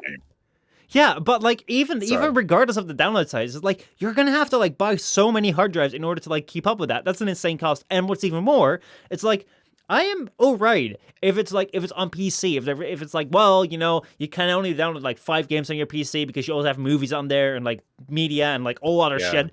But it's the bloody PlayStation 5, the digital edition PlayStation 5, where they're saying like, buy this thing because the SSD is so good. Only has an 800 gig SSD. You can only put 4 games. Well, you're not going to be able to put 4 games on that, because even if they're 200 gigs, like you still need extra like storage space. You can never max it out. So you can put 3 games on that thing. 3 games on that thing. Yeah. And it's not like, you're just plugging the extra terabyte hard drive or whatever, because the entire point of that console, why they're selling it, is because the SSD is so good. Well, the SSD is not capable of playing these games. It makes no sense. Why buy it? Why bother with it? So just, I've got a piece of software called Spacemonger, right? It allows me to map out my hard drives and things like that.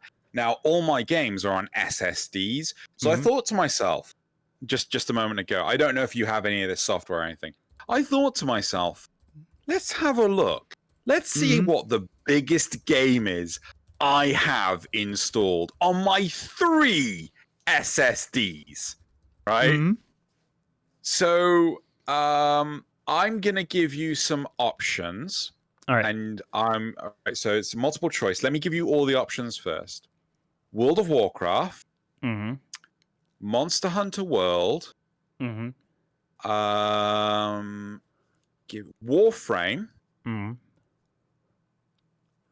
Destiny 2.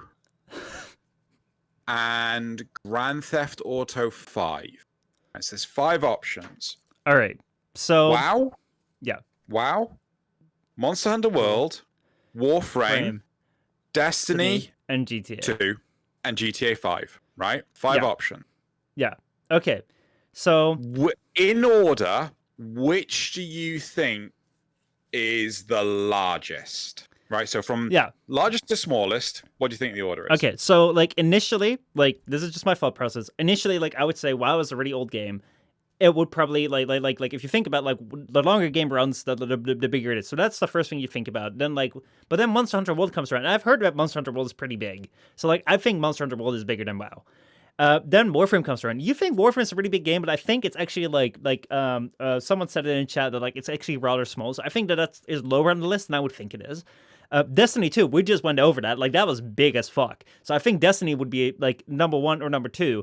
And then you would have, like, what is it? GTA. We actually just saw GTA as, like, 70 gigs or something. So I would probably say Destiny or Monster Hunter World. I'd probably say Destiny, then Monster Hunter World, but that's very closely related. Then I would say GTA, then Warframe WoW. How's that? Warframe WoW. Yeah. Right. Okay. So you're pretty damn accurate, right? I'm kind of surprised. So it's Monster Hunter World. Damn. 93 gig, right? That's big. So it's 93. Yeah, 93 dead, Mm-hmm. right?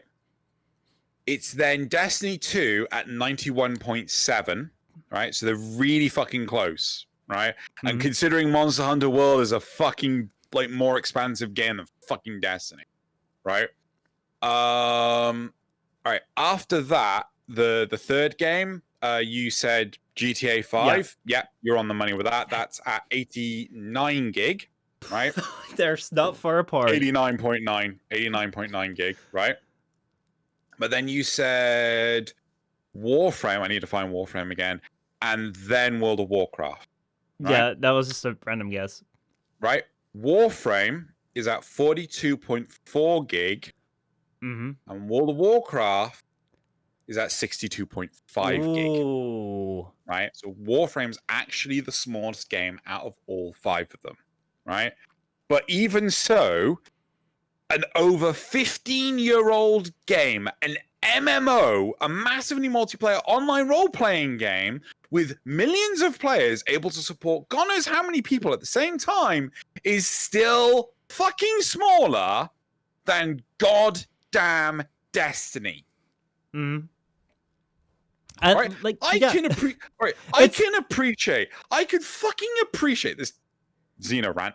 I can fucking appreciate Monster Hunter World being so big because I can easily imagine a lot of it is emulation. Mm-hmm. Right? A lot of it is emulating the game to run on a PC rather than it being properly coded for a PC, like Nier Automata. Yeah. Right? But fucking hell. I think I think that one thing that has really worked in WoW's favor is that it's been around for so long. So like 10, 20 years ago, like 20 years ago, no one had heard of a 1 terabyte hard drive. 15 years ago, like there were only thoughts of like in a dream you'd have a terabyte hard drive. 10 years ago, like some people would have them, but it'd be crazy expensive. And only recently have to become like rather cheap. So it's like when WoW started, like storage space was really expensive. Like people would not download the big game. So like I think that really benefited them in like their development is that like they had to like just like the Nintendo cartridges or like the game discs before downloads, like they were limited on their storage space. Now though, with like Destiny, it's like I mean, at this point, who gives a fuck? It's like, oh yeah, everyone has like a terabyte hard drive. If it's a free to play game, even like there are people just gonna be like, oh, I'll download that. And then like right now, the cost of like storage has come onto the player, and like that's something which I haven't actually realized until today. But yeah, it's insane. It's crazy. Honestly, my last point on this 200 fucking gig for a game. I'm sorry, that's fucking disgusting. Oh my God. Arbiters. Mm-hmm. The footage for the 31 files, the 15 and a half hours of Arbiters footage is only 160 gig. Mm-hmm. COD is bigger. Oh my God! Sorry, that has made me fucking throw up in my mouth. Right. that's my last point. Yeah. I think we should move on. Yeah. Well, like I think it's safe to say that they're getting too big. I wonder how this can and will be limited because it's going to be weird to like. I mean, it's weird. Okay, so the final thing that I'll say is like, if you were to tell me like games need to be limited to this amount of storage, one part of me would say like yes, because like 200 is way too much. But on the other hand, I'd say like why? Because like like if Warframe was like at the edge of like the 200 and wanted to put in a new expansion, why can't they just put in a new expansion? Because like you're just limiting yourself for no reason. But at the same time, like.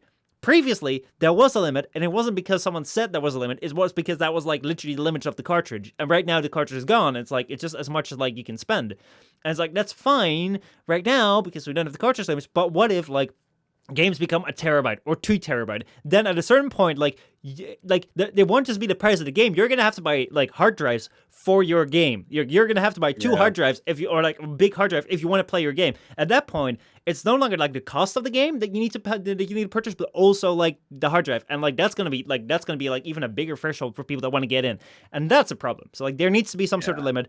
What it is, I don't know, but like this is insane. This is crazy. So, final thing I wanted to say. Yeah, no, I get what you. All right. Do you want to jump on the final topic? Because that was the thing that you found this week.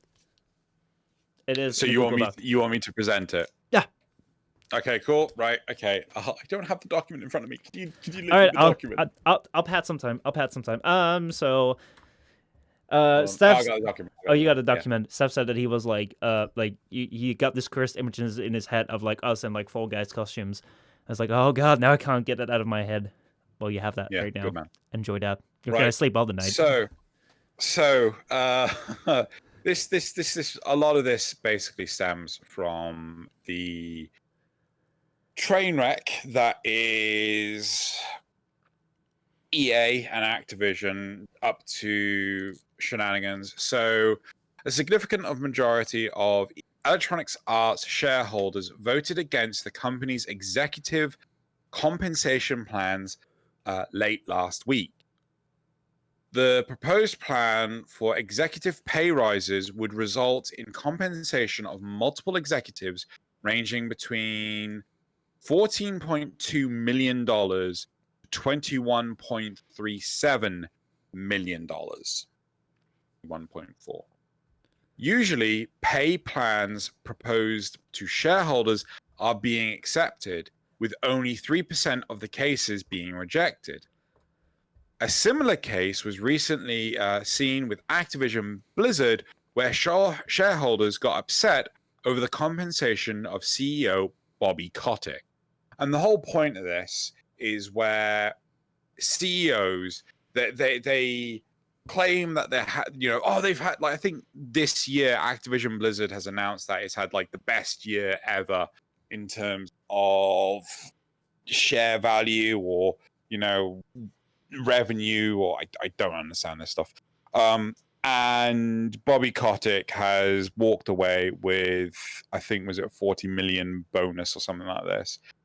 And yet, in the last couple of years, we've had 800 Blizzard employees fired, just before the quarterly report, and it's fucking sick, right? Why are CEOs, why are executives like this allowed to earn such ludicrous amounts of money, right? What are they gonna like? If I'm wrong, if I'm ignorant, then I hope the world to just come along and correct me. But seriously, like this guy earns in a year what I dream to earn in a lifetime. So, like, the thing that makes these topics always like tough for me to discuss is that like I am like I'm personally like how do I phrase this properly? Okay, so let's see. I feel it's a business of like the business level of like EA to decide how they want to spend their money. So like if they want to overpay massively towards a CEO, then like that's probably gonna hurt them in the end, because like firing 800 people, like even though it might save money, like those are 800 talented people, like you're not gonna get their work done anymore. And like you saw it with like the Corona situation, where like the moment that like production fell still, in countries where like a lot of things are being produced, like at that point, like we started noticing the effects of that as well. So I cannot imagine that firing 800 people will go without effects. So it's just because they're so big that they can take these hits of like spending $21 million on like one single, or like whatever, millions of dollars on one single person, and then like not feeling the effects. Like that is crazy. But like in the end, like I feel like it's like they can be done with whatever decisions they want to make. I would never make that, but like, hey, you can be done with the decisions that you want to make. But like that's your call. It's your private company. So like that's kind of where we're like for me, these things become tough to discuss, because like I feel it's like a private thing. Like you can choose what you want to do with your money. If you're gonna be done with it, you're gonna be fucking done with it, and you're gonna be stupid. Coming to your question of like how can someone earn that much? It's like it's complicated, because like on the one hand, I would say there is no way that someone could be worth that much money. But at the same time, like in the perfect world, let's say, like in the ideal scenario, like I don't know what these people personally bring to the table, because I don't know how they do, because I don't know them personally. But like generally it would mean that like they do something, or they have a history where they've built up a certain amount of value, where because of like the value that they bring, they're worth that money. So like as an example where I'm like more familiar with, let's say like if PewDiePie releases a video and it gets millions of views, like he gets paid a lot of money. We don't know exactly how much money, but we can make a guess, and we can make a guess that he has earned at least over $1 million when making videos. Now, one could argue, like, how can someone earn over $1 million making dumb, like, just Minecraft videos online? Like, that's not worth $1 million, is it? Is it worth $1 million that I sit here and I'm like speaking to you while I'm playing a game? It's like 20-minute videos and I'm putting it out every day. Like, is that worth it? You could argue that like that would not necessarily be worth, that activity itself would not necessarily be worth that amount of money.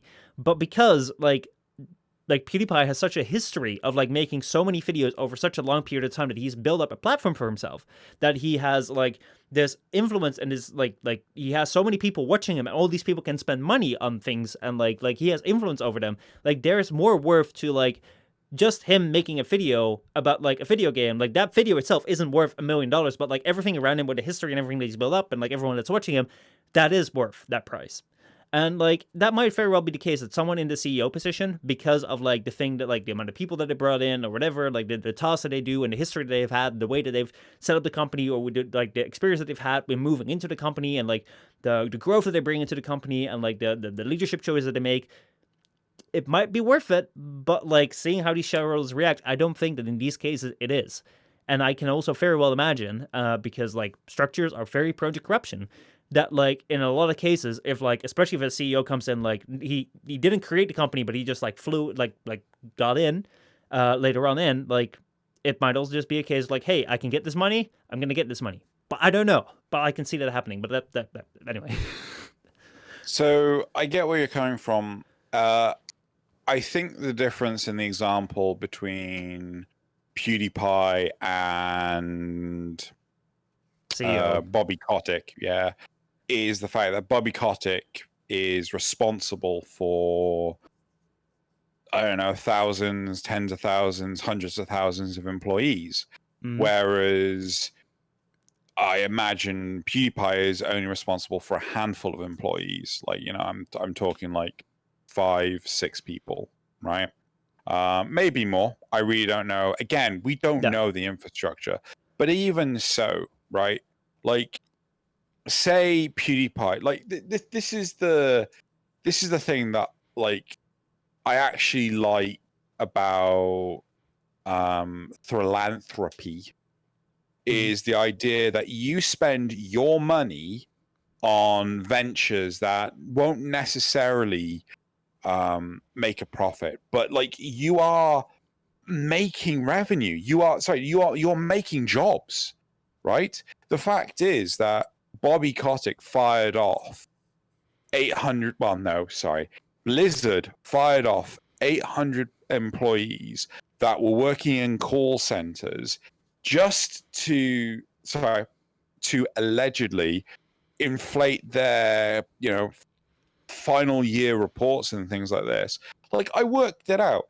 If you were to take the 40 million that Bobby Kotick made, right, and you were to pay everyone 25,000 a year, you could actually have 1,600 employees, right? 25 grand a year is much more than like your standard call center employee earns, right? Much more. So there's two things that I want to bring up because we don't know the specifics of the case. Number one, you say like the CEO is actually responsible for massive amounts more people than just like PewDiePie. I think that also like amounts to like the amount they get paid. Like, would you really want to, like, you, Xeno, would you want to be the one that decides the fate of thousands of people? Like, if like your decision means either that like all these thousands of people get food, like can provide for their families, or you make a decision that ruins the company and all these people are without jobs within a month. Like, would you like to be in that position? Like, would you like to be there? Sorry, how have we gotten to either I fire all these people or No. I'm just saying in general, like, Can either you repeat the question? So like, would you like to be in a position where like your decisions can either mean like the success of the company, where like a lot of people like get fed, like can provide for their families, or in the other, like either it goes really well and people get paid and people can provide for their families, or in the worst case scenario, you make a decision that screws up the entire company and everyone is without a job. Like, how much would you like to be in that position? If the company can't survive one mistake, that's impressive. Yeah, but it's just like a worst case, like the best case versus the worst case scenario. It's like obviously like you won't like it will always be somewhere down the middle, but like you're like there is a price that people like it is not an easy task, and not everyone is up for it, and not everyone even wants to take up a position where they like every decision they make bears a certain responsibility. So I think that I do get that, but at the same time, right? We're talking about $40 million, right? If the guy halved how much he was getting, right, to $20 million, he would have still been able to keep those 800 people. Well, right? Okay, and so still walk away with $20 million. Okay, so let's get into like a bit of numbers. I don't know much about this, but like there are some things which I wanna put up just to see like how you think about them. So first of all, when we're talking about making certain decisions to like keep the company afloat. Actually no, I want to keep that as a second point. First things. I don't think it's 40 million in cash. Because they're talking about compensation, but they're not talking about 40 million in cash or like 20 million in cash. So what you see a lot is that like people like really rich people get paid out in shares, or they get paid out in like there are certain ways in which like worth is calculated, which isn't cold hard cash, but it's actually like stakes in something. So let's say like he gets paid out in stakes in the company, or like there's some way that like these things aren't necessarily like directly in like here is cold hard 20 million cash, but it's like, oh, you have like this amount of like share in the company and like that's worth so much. So like that's part of the value. In that case, like it's not necessarily like cash they could hand out, but it's more of a thing like, well, like this thing is worth like what was the thing? Oh my god, Smosh. Was that Smosh channel? Like the Smosh channel was like sold for so much money in like shares within like within the channel or something. Like they sold it on paper for like a lot of money, but in the end, because like the media thing, the fucking word for like the MCN went under, like they got nothing. They got nothing for that channel. But like on paper it looked like a lot, but it was just because they were like they sold it for something which was at that time worth as much, but like it wasn't cold hard cash. So it could very well be that thing is not worth cold hard cash. Secondly, it's like I'm not quite sure of the timeline about these events, but I think that like the firing of these 800 people was like just before, like as you say, like this important time where they had to like for financial the annual report. Yeah, the annual report, and like I don't think that like the bonus was right before that either. I think that was afterwards, wasn't it? Yeah, it was just after because they had a successful year. So it was just after it. So like it might just be, hypothetically speaking, because we don't know the situation. It might just be that like in order for their shareholders, in order for like the company, or in whatever eyes like the company needs to succeed, like in order for the company to be successful, not just for like the CEOs, but the people that are supporting them, the shareholders, whatever, they needed to hit certain targets. Maybe that's not even what the CEO can decide, but like the shareholders, the way that the market is set up, they need this certain growth. And the only way they could retain that growth is by firing these people.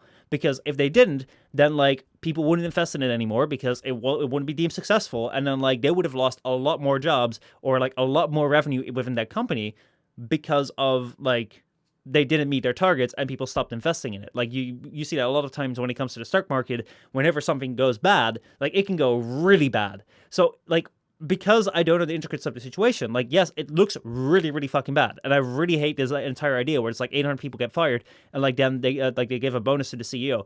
It's also very party time with like from a PR standpoint. But at the same time, I'm also kind of like, we don't know, like why exactly did they have to fire 800 people? What was the reasoning behind it? What if the reasoning behind it was that they did that before the annual report, which most likely seems to be the case, but what if the reasoning was because if that annual report failed, like more people would have lost their jobs, or it would have been more damaging to the company. Like, I don't know, but like that could have been the case. And as long as we don't know that that isn't the case, I don't wish to condemn them yet because like, I don't know.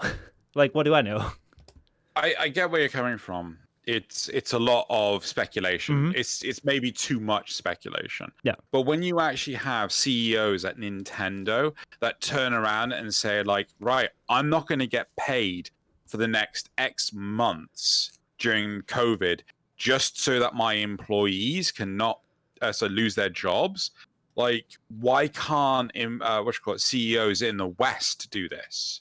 Why must CEOs fire people just to make sure that they have a good annual year, and then oh look, I now have an extra 40 mil. Like, it's why do you have to have a successful year? Why don't you just go, okay, we've not had a successful year. We still have these 800 people. I cannot envision in any capacity that, oh, we've not had a successful year. I've now had to lay off 8,000 people. Right? Well, I mean, okay, so not. Yeah. So like I cannot like part of me like I agree. Like I can't see like why that would be the better choice. But at the same time, like I can't envision them, especially when it comes to this amount of money and this like big notoriety of a company, that they would be that dumb. Like I rather like I want to give them the benefit of the doubt that they know more than us, or at least about the same as us. Because the thing is like, why do we see that action of like the Nintendo president as like a good thing? Is because we know that like it will pay out in the long run. Because not only are your workers being more loyal, but you actually continue to have the people like supporting you, because like you still have the people work for you because they still work for you. And like if people don't work, nothing gets made. So like the moment you start firing your employees so that you can take a bigger bonus, is like, doesn't matter how big your company is, you are going to be hurting like your bottom line. Nothing is going to get made, or like less things going to get made. And the more over you do that, you're just shooting yourself in the foot. And that's going to like that you're going to have to notice that. So it's like either they're incredibly dumb, or there must be something more, or it's like they're doing this thing and they know it's incredibly dumb, but they know they can survive. Like I think it's either one of those three options. And I can't imagine that like they're gonna be so dumb, like dumber than us when it comes to like that amount of money. Like they must have that notion as well. Like, but there's a difference between the consumer perspective and the shareholder perspective. Yeah. Right. So remember years ago when EA did an announcement, a shareholders announcement. It's supposed to be like, oh, check out the games we've got coming. It was basically a shareholders meeting more than anything. It was a glorified shareholders meeting. And they fucking presented the Command and Conquer mobile game. Every gamer watching it basically vomited in their own mouths. But the value of the shares went up because a lot of investors know that, especially in the East, there is a lot of revenue in mobile gaming. Like, we're talking insane amounts of money in the East for mobile gaming. But in the West, it just doesn't exist, right? That revenue just doesn't exist because people are not prepared to play something that is less engaging than Fortnite, right? So like you see all these gacha games and bullshit. But just because you're making a mobile game, fucking Diablo Immortal, right? You know, when Diablo Immortal announced, the share price of Activision Blizzard fell like a stone because the shareholders of Activision Blizzard are interested in PC games, not mobile games. But it quickly picked back up because the mobile game investors saw that what Activision Blizzard were doing, and they invested in them, right? Yeah. So the value went back up. So even though they're effectively shitting in their hand and throwing it at their audience, you know, oh, do you guys not have phones? Right? Worst thing they could have fucking said. Even though they're treating their audience, their consumers, like garbage, they are trying to get into another market that is more lucrative, that will get them a lot more money, and as a result, you know, make their portfolio look better. Yeah. But in the meantime, they're abandoning their Western-based audiences because and their employees. Yeah. You know, in the video I linked to you with Yong Ye, he turns around and says, like, a lot of these employees that work at the what's the name of the damn thing? The name of the campus, the Blizzard campus, right? They cannot afford the lunch at the staff cafeteria, right? Because they earn so little in these jobs as like customer services, right? They have to go hungry through the day. Yet, you know, what you call it, CEOs can earn fucking millions for fuck all. But right? But the one thing you just said before that, the thing when it came to mobile markets, like the companies do something like they bring out a mobile game instead of a PC game, which looks like absolute a dog shit choice for their actual audiences, but they do that because like the investors will actually invest in a mobile game because they see that like a mobile game in the East will bring them in a lot more money than a PC game would in the West. Or at least that's how the shareholders see it, and the shareholders will invest more if they bring in a mobile game, and boom, their stock will go up. Like, that's the same thing that I feel that might be the case, like, when we look at this thing where it's like 800 employees to get laid off, and then there's a bonus for the CEO. Like, that looks like a really dumb thing. Especially when you contrast these two. But when you put like the 800, like if you just take like firing 800 employees just before the annual report, which seems like a very dumb thing to do, like might that also not just be like announcing a mobile game at a PC conference, because like they know that if they don't make that specific target, like the stock price is just going to drop. Like, as for example, like when it comes to like when it comes to these financial things, like remember when Tesla like announced that Cybertruck thing? Like, people could like pre-order that for $100. Basically, the idea was like you can put down $100 down, so like you can like reserve the car so you can buy it later. But if you want to have your $100 back, you can just get it back. So like no questions asked. You can just like pay them $100, and if you need it back, you can get it back. So like that seems like a bit of a weird thing, but the reason why they do that is basically because like 200,000 people put down $100 for that car. Like, they can take their $100 back, but most people won't. So basically, they just got like a free loan of $2 million, because like it's 200,000 people. Like, give $100, it's like bada bing, bada boom. You get a lot of money in the bank. All of a sudden, like their word, like the amount of money that they have as Tesla is a lot more than they had like the day before, and that will also count for like people that are just looking at numbers in like this financial world. Sorry, I need to correct myself.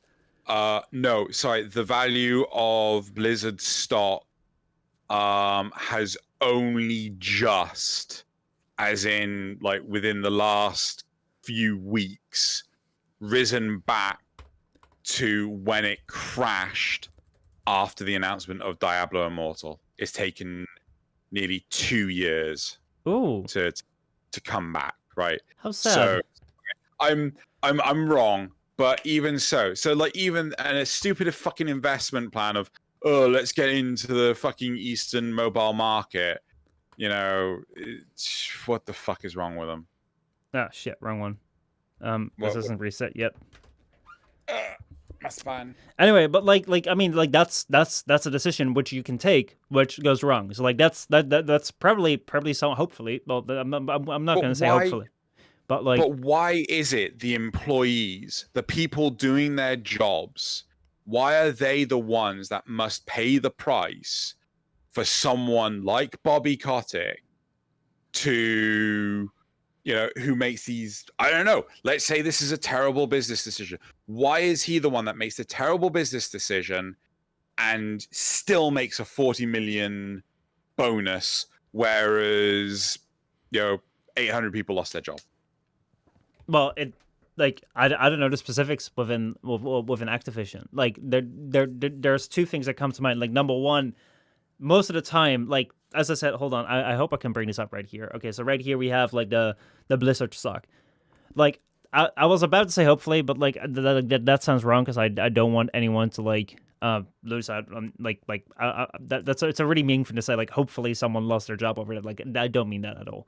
But like if you look at this, if you look at like how this stock like has gone down from like the moment they announced it, like the person that decided, because like most of the time, like what you'll hear with these games, like the higher ups decide the things, like how things go. So like the person that decided about the person that decided on Diablo Immortal instead of like a PC Diablo game, like I think they had some like severe negative consequences, like, or normally they should have, after like this happens, like, because if you make a decision, like this is going to be like your like you're going to carry the responsibility, and if you don't let that happen within your company, then like you get a problem because someone can make mistakes, a lot of mistakes, it's a lot of costly mistakes, and they don't get any like punishment for it. So like, why want to do it again? So like most likely there will be something, there will be like the person that made this mistake will get punished for it. But if they don't, like it could very well spell most of the time, like you're talking about a corrupt system at that point, which will eventually crumble in and of itself because like it won't be able to adapt to change. But then on the other hand, like one thing that I do think though is that like even if Bobby Kotick made like this really big mistake, at that point like it seems weird, like him being like rewarded. It's like I don't even know what. How to structure this? Like, first of all, I don't know whether he was the one that made this decision. Like, him being CEO must means that he is approved of it, but like, has he made the decision? To what degree should he punish? I don't know enough about that to speak of that. So, like, that is something which, like, I can't tell you, like, why he should be punished or should not be punished, should be rewarded. Like, I don't know anything about that, so I can't make a statement about that. But like, let's say that he made a decision which resulted in that they to barely get by, they had to fire 800 people. It's like, well, like, what else did he do? And, like, if that's, like, the very first time he fucked up, like, do you want to fire someone the very first time they fuck up? It's like, maybe yes, maybe no. Depends on the position. At the same time, one reason why they're able to like, have people work there for, like, a low price that they can't afford, they can't afford, like, the food in the cafeteria. Number one, like, if you're working in a place where they pay you so low you can't even afford food in the cafeteria, like, that's a really bad place to work. Like, you wouldn't want to work there. But people still do. And that means, like, two things. Like, number one, there is, like, a larger supply of people that do that kind of job than there is demand. And number two, like, there isn't an appropriate, like system in place that protects these people to, like, have at least a minimum wage in that scenario where they can at least afford the food. So, like, there's something going on there as well. Go ahead. So just to highlight a couple of things. One, why is there an expense for, so why do people have to buy food in a work cafeteria, right? Maybe you could say, oh, well, if you're a developer and you're earning this amount of money, yes, you have to buy the food. But otherwise, if you're like a, someone that's earning threepence, the food is free. Like, I'd be fine with that. Right? I'd have zero issue with that. Again, the next thing is you cannot control where your company operates. So if you're working for a company that, is in London, right? The cost of food, the cost of travel, everything fucking skyrockets, right? So instantly you've gone from a 25 grand a year job to effectively a 15 grand, well, probably like 17 grand a year job, because everything else is so much more expensive. Rent is so expensive. You get the idea, right? But so you cannot choose where your company operates, right? And Blizzard used to be the gaming company, right? Everyone wanted to work for Blizzard because they cared about their product and about their consumers, right? But now you've got people that can barely afford to eat. I cannot envision they have the opportunity to go look for work elsewhere, right? Because like they're going to be working their ass off. There was one report of a guy that ended up losing. Oh crap! Again, Yong Ye reported on this. I think he ended up losing effectively 10 grand a year because they stopped him from having overtime, right? And as a result, like his pay went down, right? And he got a raise of 50 cents an hour, right? That's fucking pathetic. 50 cents an hour. Well, like, it's really not a good case. I'm in no sense am I happy to hear about these instances, and in no sense would I wish for these instances to happen. One thing that I do think is important to keep in mind, though, is something which I've said a couple months ago. Like, companies are not your friends, and I think that in the current environment or work environment that we sit in, like, this thing is kind of also set up in that sense. It's like companies will try and get labor as cheap as possible. Like, we try to get the most money for our labor as we can as possible, and like, we will get towards this outcome depending on like the market situation. So like, let's say that like Blizzard right now has like this really bad name that you can't even afford the food in the cafeteria. So like, I would not, like, let's say that I was like scouting for like job openings, I would not go to Blizzard because Blizzard has a really bad name. However, like, no, Blizzard you're in a position of looking for work. I'm talking about people that are already working there. You know, yeah. But let's say that Blizzard were to stop paying them out altogether. Like, these people would definitely go away. So it's like there is a threshold at a certain point where people walk away. I'm not saying that this is a respectful thing to do, or even a smart thing, or even a what is it? I forgot the word, but it's like saying, "Hey, good job." Like you're not gonna praise them. It's not a praiseworthy thing to do. But still, at this point in time, like Blizzard has gone so low, but still they've gone this low with like pays, and still people are working for them. So like, this is as low as they can go, and people are still working for them. And like, that's kind of like the way that like things are like things are being pushed most of the time. It's like workers will try and get as much as money as possible, and like the company will try and get as little as money as possible. But for some reason, like right now, there is this problem where people are still working for them, while like the pay is actually absolutely terrible. And it's like, how does this happen, and why is this currently happening, and what can be done about it, and why does this system, which normally should work in a way that like, if this is no longer profitable for me and I'm actually suffering, like, I should get the hell out of here and like find another place where things are better. And like, at that point, like, Blizzard will crumble, because if nothing gets made, nothing gets made. Like, why is that not working? And if you figure out why that's not working, then like, we can figure out how to fix it. But like, yes, like, it's terrible. But at the same time, I do want to like very much encourage, like, tell everyone, like, companies are not your friend. Whether it be the company you work for, whether it be the company that you support with like your time and dedication, or because you're a big fan of it, or whether you support it because you're giving it money, like, it's not your friend. Like, you can act as though it's your friend. You can feel like it's your friend. Like, it will always be like, oh yeah, they will always be happy to accept your help, because like, it's in their best interest. If you help them and if you do things for them, which like they benefit from for free, it's like, fuck yeah, they'll accept it every time of the day. But there's no nothing like influences them to like give back, because why would they? Like, what are you gonna do? You're just gonna say like, I'm not gonna buy any more from you. It's like, I'm not gonna support you anymore. Like, well, you're one person against like a million. Like, they don't care. So like, yeah, that's kind of like the way it's set up. Look what happened with Oh God, Warcraft 3 Reforged. Mm-hmm. Millions of people kicked off worldwide, right? They were refusing to give refunds until the public backlash was so bad that they had to automatically give refunds.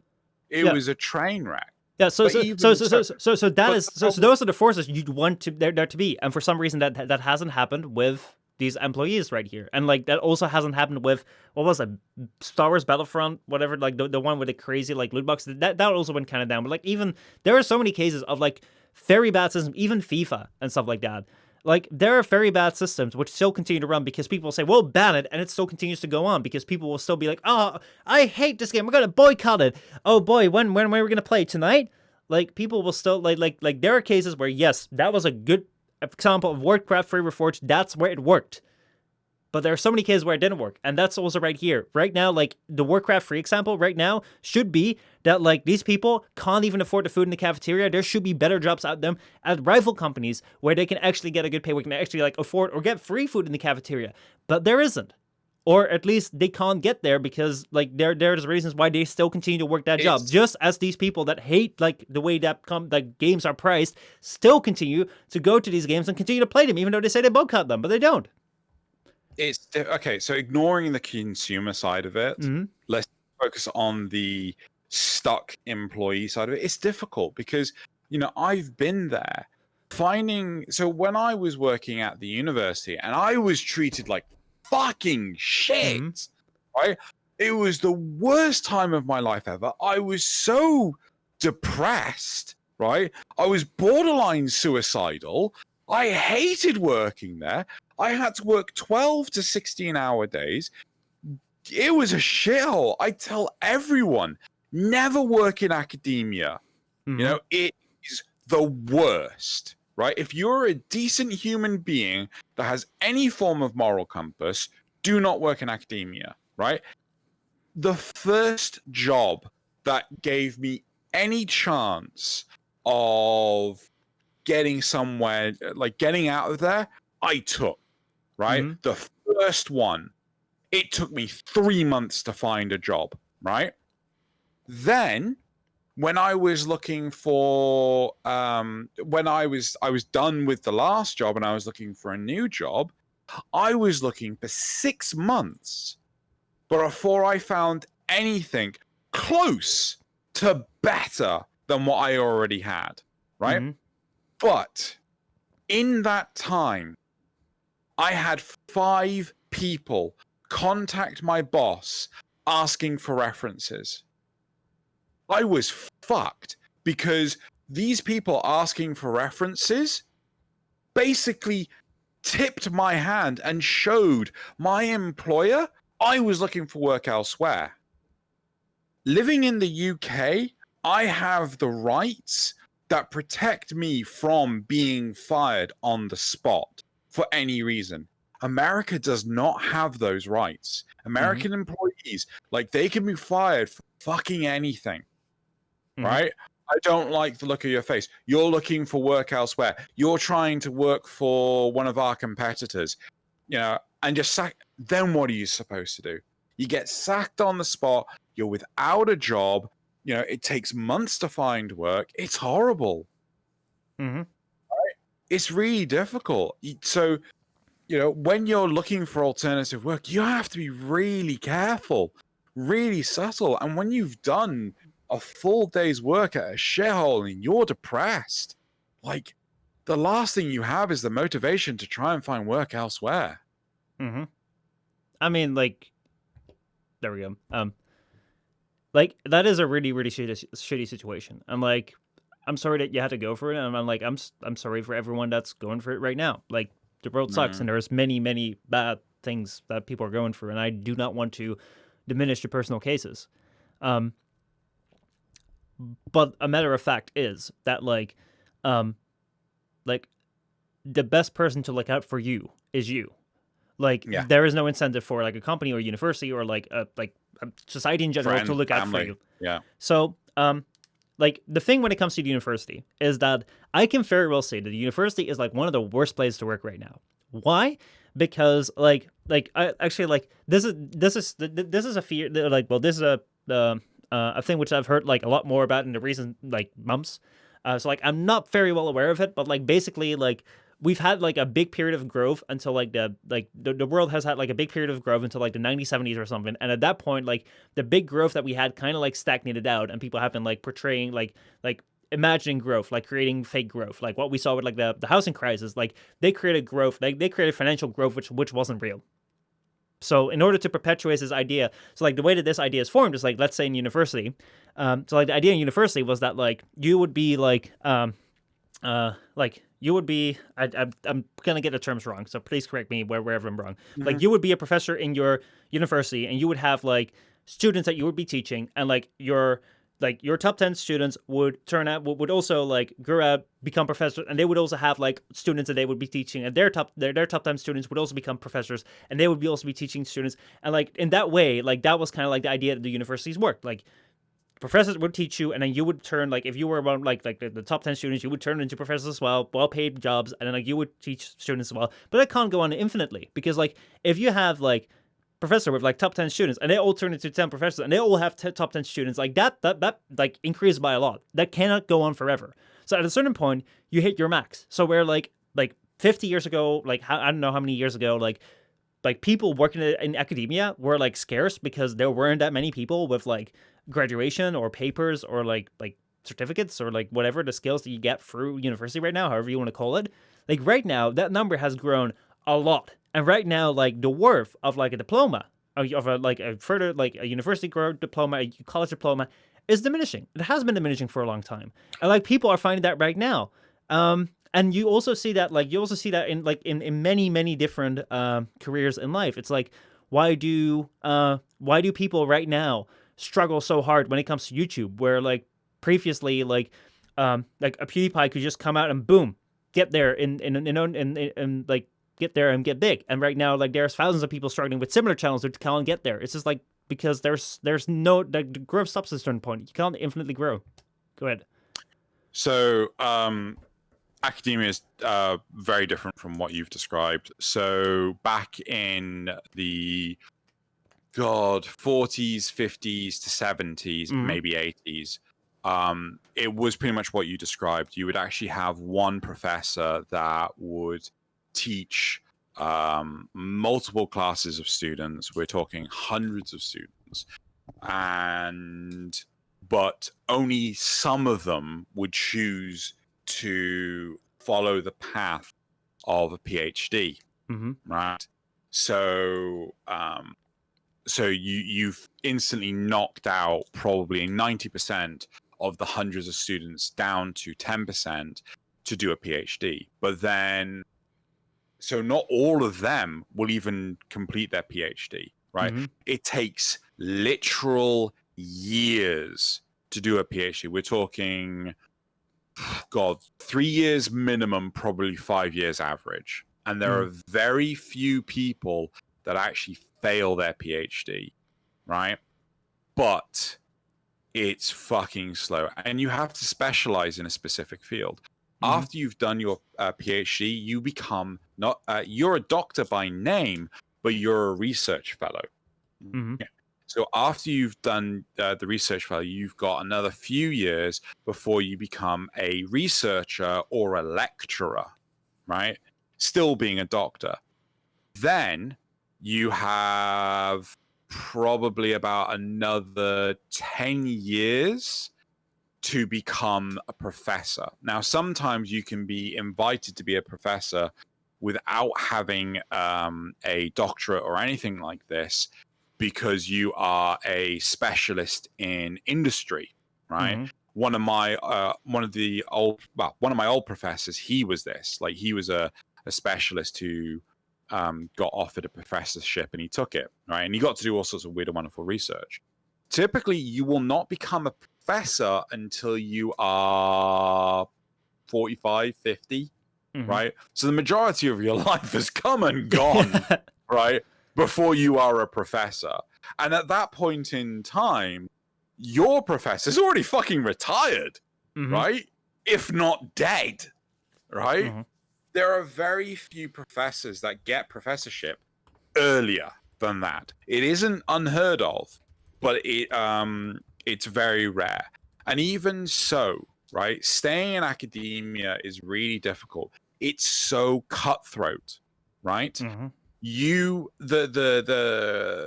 The worth of academia is the fame, right? Oh, I have these. Like, if you look up my name, you will find I have publications associated to my name.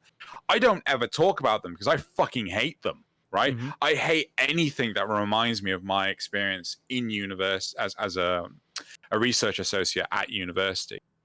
But like, you know, we're talking, God, some professors have like, God, 30 to 50 publications behind their name. They're at least releasing probably about 5 a year, right? So I probably did the maths on that wrong. Might have done the maths on that wrong. It'd probably be like 3 to 5. But even so, the reason why a lot of doctors don't even get to professor is because they are made redundant, right? They specialize in a field that there's no real research in, so they get fired, right? They get let go. That's what happened to one of my supervisors, right? She had a 10-month notice period, made our lives living hell. Then there's professors that, as I said, like, you know, oh, if you come to our university, we'll make you a professor. That's how the majority of doctors become professors. They abandon the university that they're a doctor at and they become a professor somewhere else, right? Everyone in academia is effectively a two-faced asshole, right? Anyone with any form of moral compass, even if it's a bad moral compass, right? Even if you are an asshole yourself, you can't stay there. You have to be like, I'm sorry, I'm putting too much emotion into this. Well, I can very well understand the situation. I think it's keen in a sense also to like what we have experienced here with YouTube and Twitch in a sense, like maybe for you it's like it's been a little bit more like there, like we've met like some great people and like you have a lot of great people around you as well. Thinking of Joey and Sandy. But like the thing what you find where like these two things compare is that like there's very little money in it. Like there's good money if you're very successful, but like the problem with academia is like recently around COVID, like I think someone came out and said like, oh, why are like Messi and Ronaldo being paid so much money and why isn't like, you know, researchers being paid that? Like ask them for like a vaccine. It's like, yeah, on the one hand I get it. On the other hand, it's like really short-sighted because like the reason why they're being paid so much is because like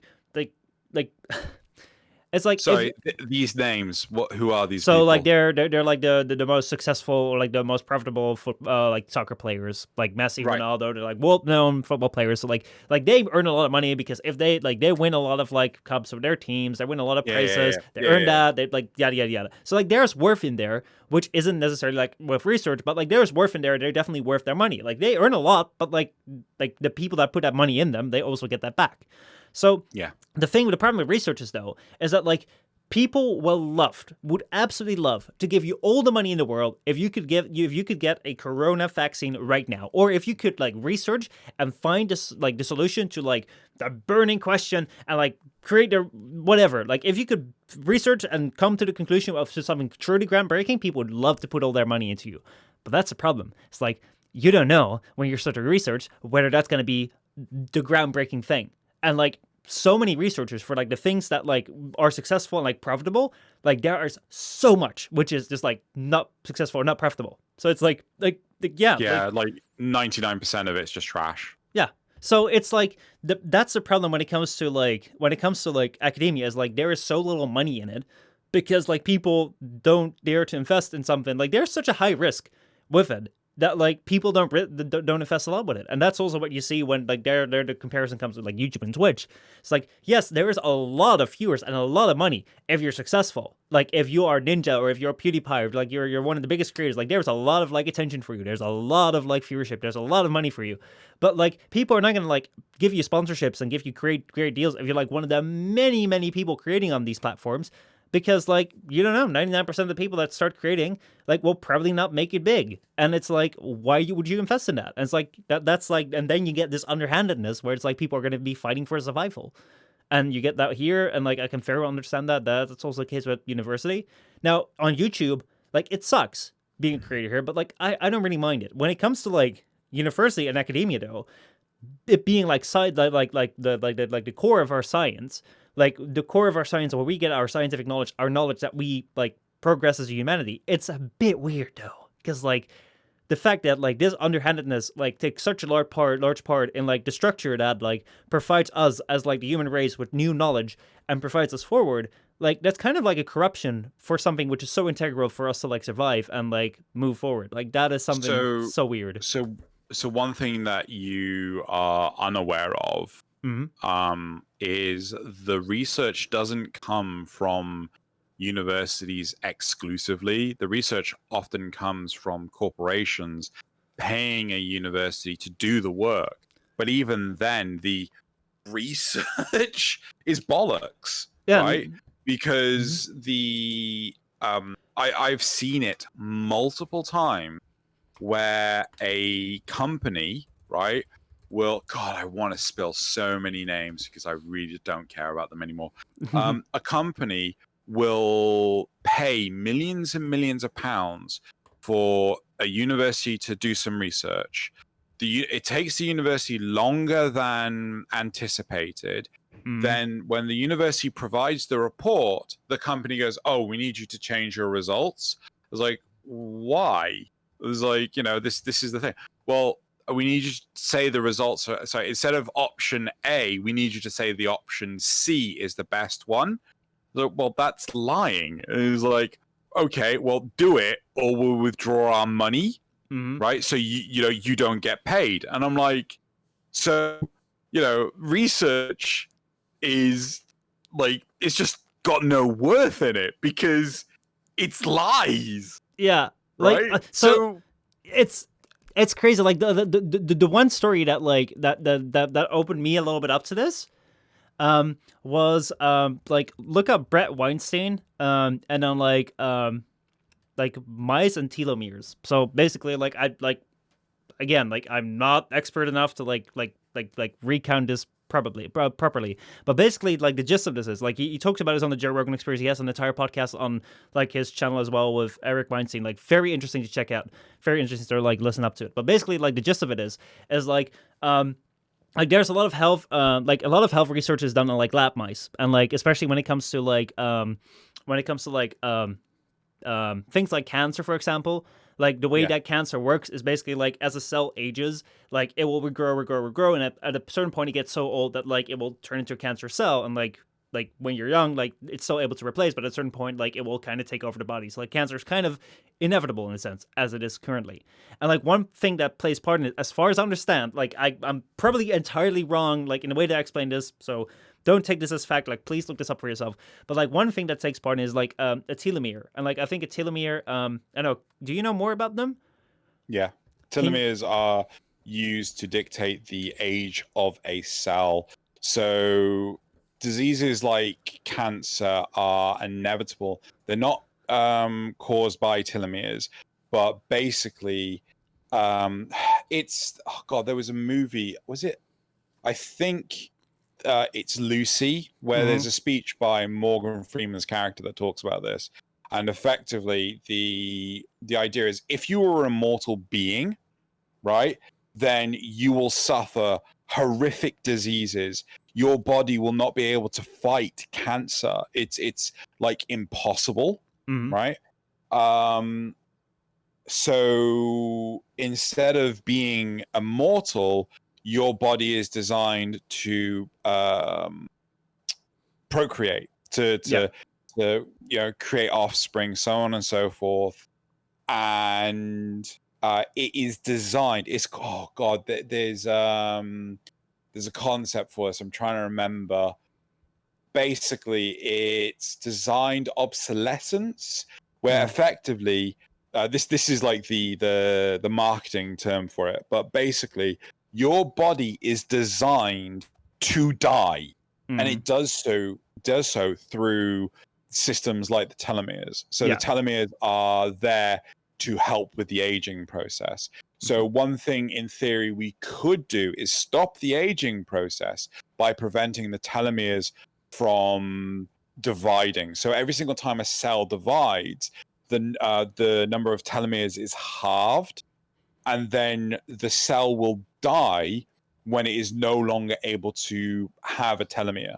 Yeah. So when it gets like the last pair and it divides, they can no longer divide again. They'll just die. Yeah. So, like a lot of like as far as I understood, like a lot of like medical research is done on like is dependent on these telomeres, and it's also like a lot of this research is done on mice, and like they look at things like, okay, so like what if we like apply this treatment, like how does it affect the aging of the cells, how does it affect like the shrinking of the telomeres. And what Brett Weinstein discovered was that the telomeres of lab mice were far longer than the telomeres of like wild mice. So basically what happened in the production facility where they breeded these lab mice, they had for some way created mice that had longer telomeres. So all the like medical research that was done on these mice for health research was done on mice with elongated telomeres, which wouldn't be found in the wild. So basically, like all this research was done on something which was not like which actually deviated. It wasn't natural. Yeah, it wasn't natural. And when he brought it up to like when he discovered this, and he brought it up to like the lab that created it, and he wanted to publish this in a report, it got shut down. Like people suppressed it because that would have been like very terrible for the business of it, and like it got suppressed, and then later it would have invalidated so much research. Yes, it would have invalidated a lot. So like only years later, like the person that he told that to, like they came out and they told it, and then they got a Nobel Prize. And then like he shut up about it for years, and now there's like an entire podcast where like of course where like they explain it in a lot more details. Like definitely look it up. It's a very interesting listen. Like I don't know half about it, but like that blew my mind. It's like everyone like you'd think everyone's out there to like try and make the world for the better and like try to like advance science as best as they can and like do things with good conscience, but not always. So I'm not 100% sure why we were taken down this route. I understand that corporations and universities and everyone is out to screw you over. This is case in point with the underpaid employees at Activision Blizzard.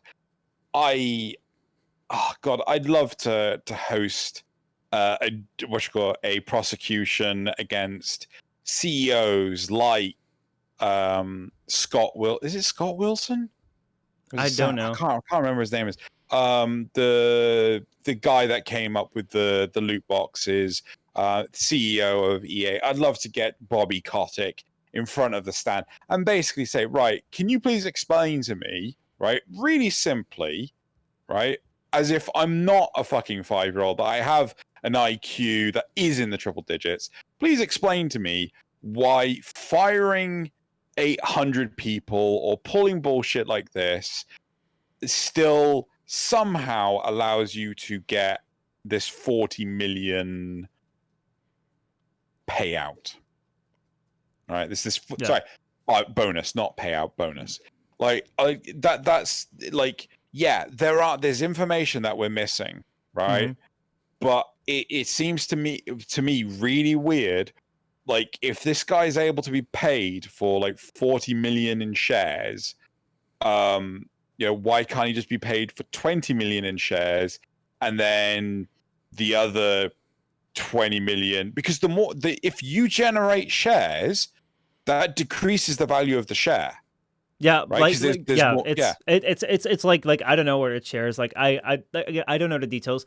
Like one thing that just surprised me, which I would personally love to know more about, is like how the company managed to get away with it. Because you would imagine that if you were to spend like 40 million, or they're under investigation now. Interesting. Yeah, they're under investigation. for the bullshit that they're Yeah. pulling. But like Hamza says, like they're replaceable, and you just hire new people with lower wages. Like, yes, I guess that works. But like the thing is though, like people with lower wages, most of the time, like you would expect that for a lower wage, people like either like aren't as good or they will put in less effort. Like if you're getting paid far less, like you're not gonna put in a lot of effort. So like the lower your wage, the lower the quality of the work. So at a certain point, it's like, well, if you spend 40 million on like CEOs, like that's 40 million you could have spent on a game that could have like created a lot of revenue. Like it's not that I'm surprised that this happens. It's like I'm surprised. Like why are there not big repercussions? Like how can they continue to get away with it? Like how does that work? I'm really curious about that because like yeah, this actually should not work because you're pretty much throwing money away, and like at that point like you're throwing away your workers. So at that point like you're weakening your source of income, like the people that create your product, and you're throwing away your money. It's like, okay, at that point like you're actually just like doing things really badly. So I'm curious to see how this story develops, like especially the investigation, like what comes out of it and what the future will be for EA and Activision. It's like fucking my favorite one is with EA with the whole loot box situation. It's like, surprise mechanics. Fuck off, gambling. It's fucking gambling. Stop trying to like fucking blow smoke up my ass. It's just fucking gambling. Accept it. But the thing is though, when it comes to the loot box and the gambling, I can kind of understand that better than this because it's kind of like Jake Paul. Like the way that Jake Paul like advertised to his kids, it's like because there is not the regulation in place, or the regulation isn't enforced as it is on like TV. It's like the thing at the end of the day, like they're hurting their customers. So like Jake Paul is making the parents of the kids, or like the kids, spend a fuck ton of money on them. Like that doesn't hurt them. Like they might lose a customer, but they get a lot of money. That's why it was regulated in the end. Like the same way that it works with loot boxes, like it's not the employees that are spending that money. It's not the company that's spending that money in gambling. It's like the people that play it, because like gambling is very addicting, and that's why it got regulated. But people didn't see loot boxes as gambling until now. So like it was unregulated. They could like use everything. However, like right now, you're eating away your own workforce and throwing out a lot of money. It's like that's hurting you. That's hurting the company. That's only hurting the company, as far as I can tell, without further information. I'm like, how does this work? How does this continue to strive? Because if I were to like, I mean, like I don't have like, let's say that I had editors and people like for my videos and shit, and I would fire them, and I would just like throw away a lot of money for myself. It's like the channel would die.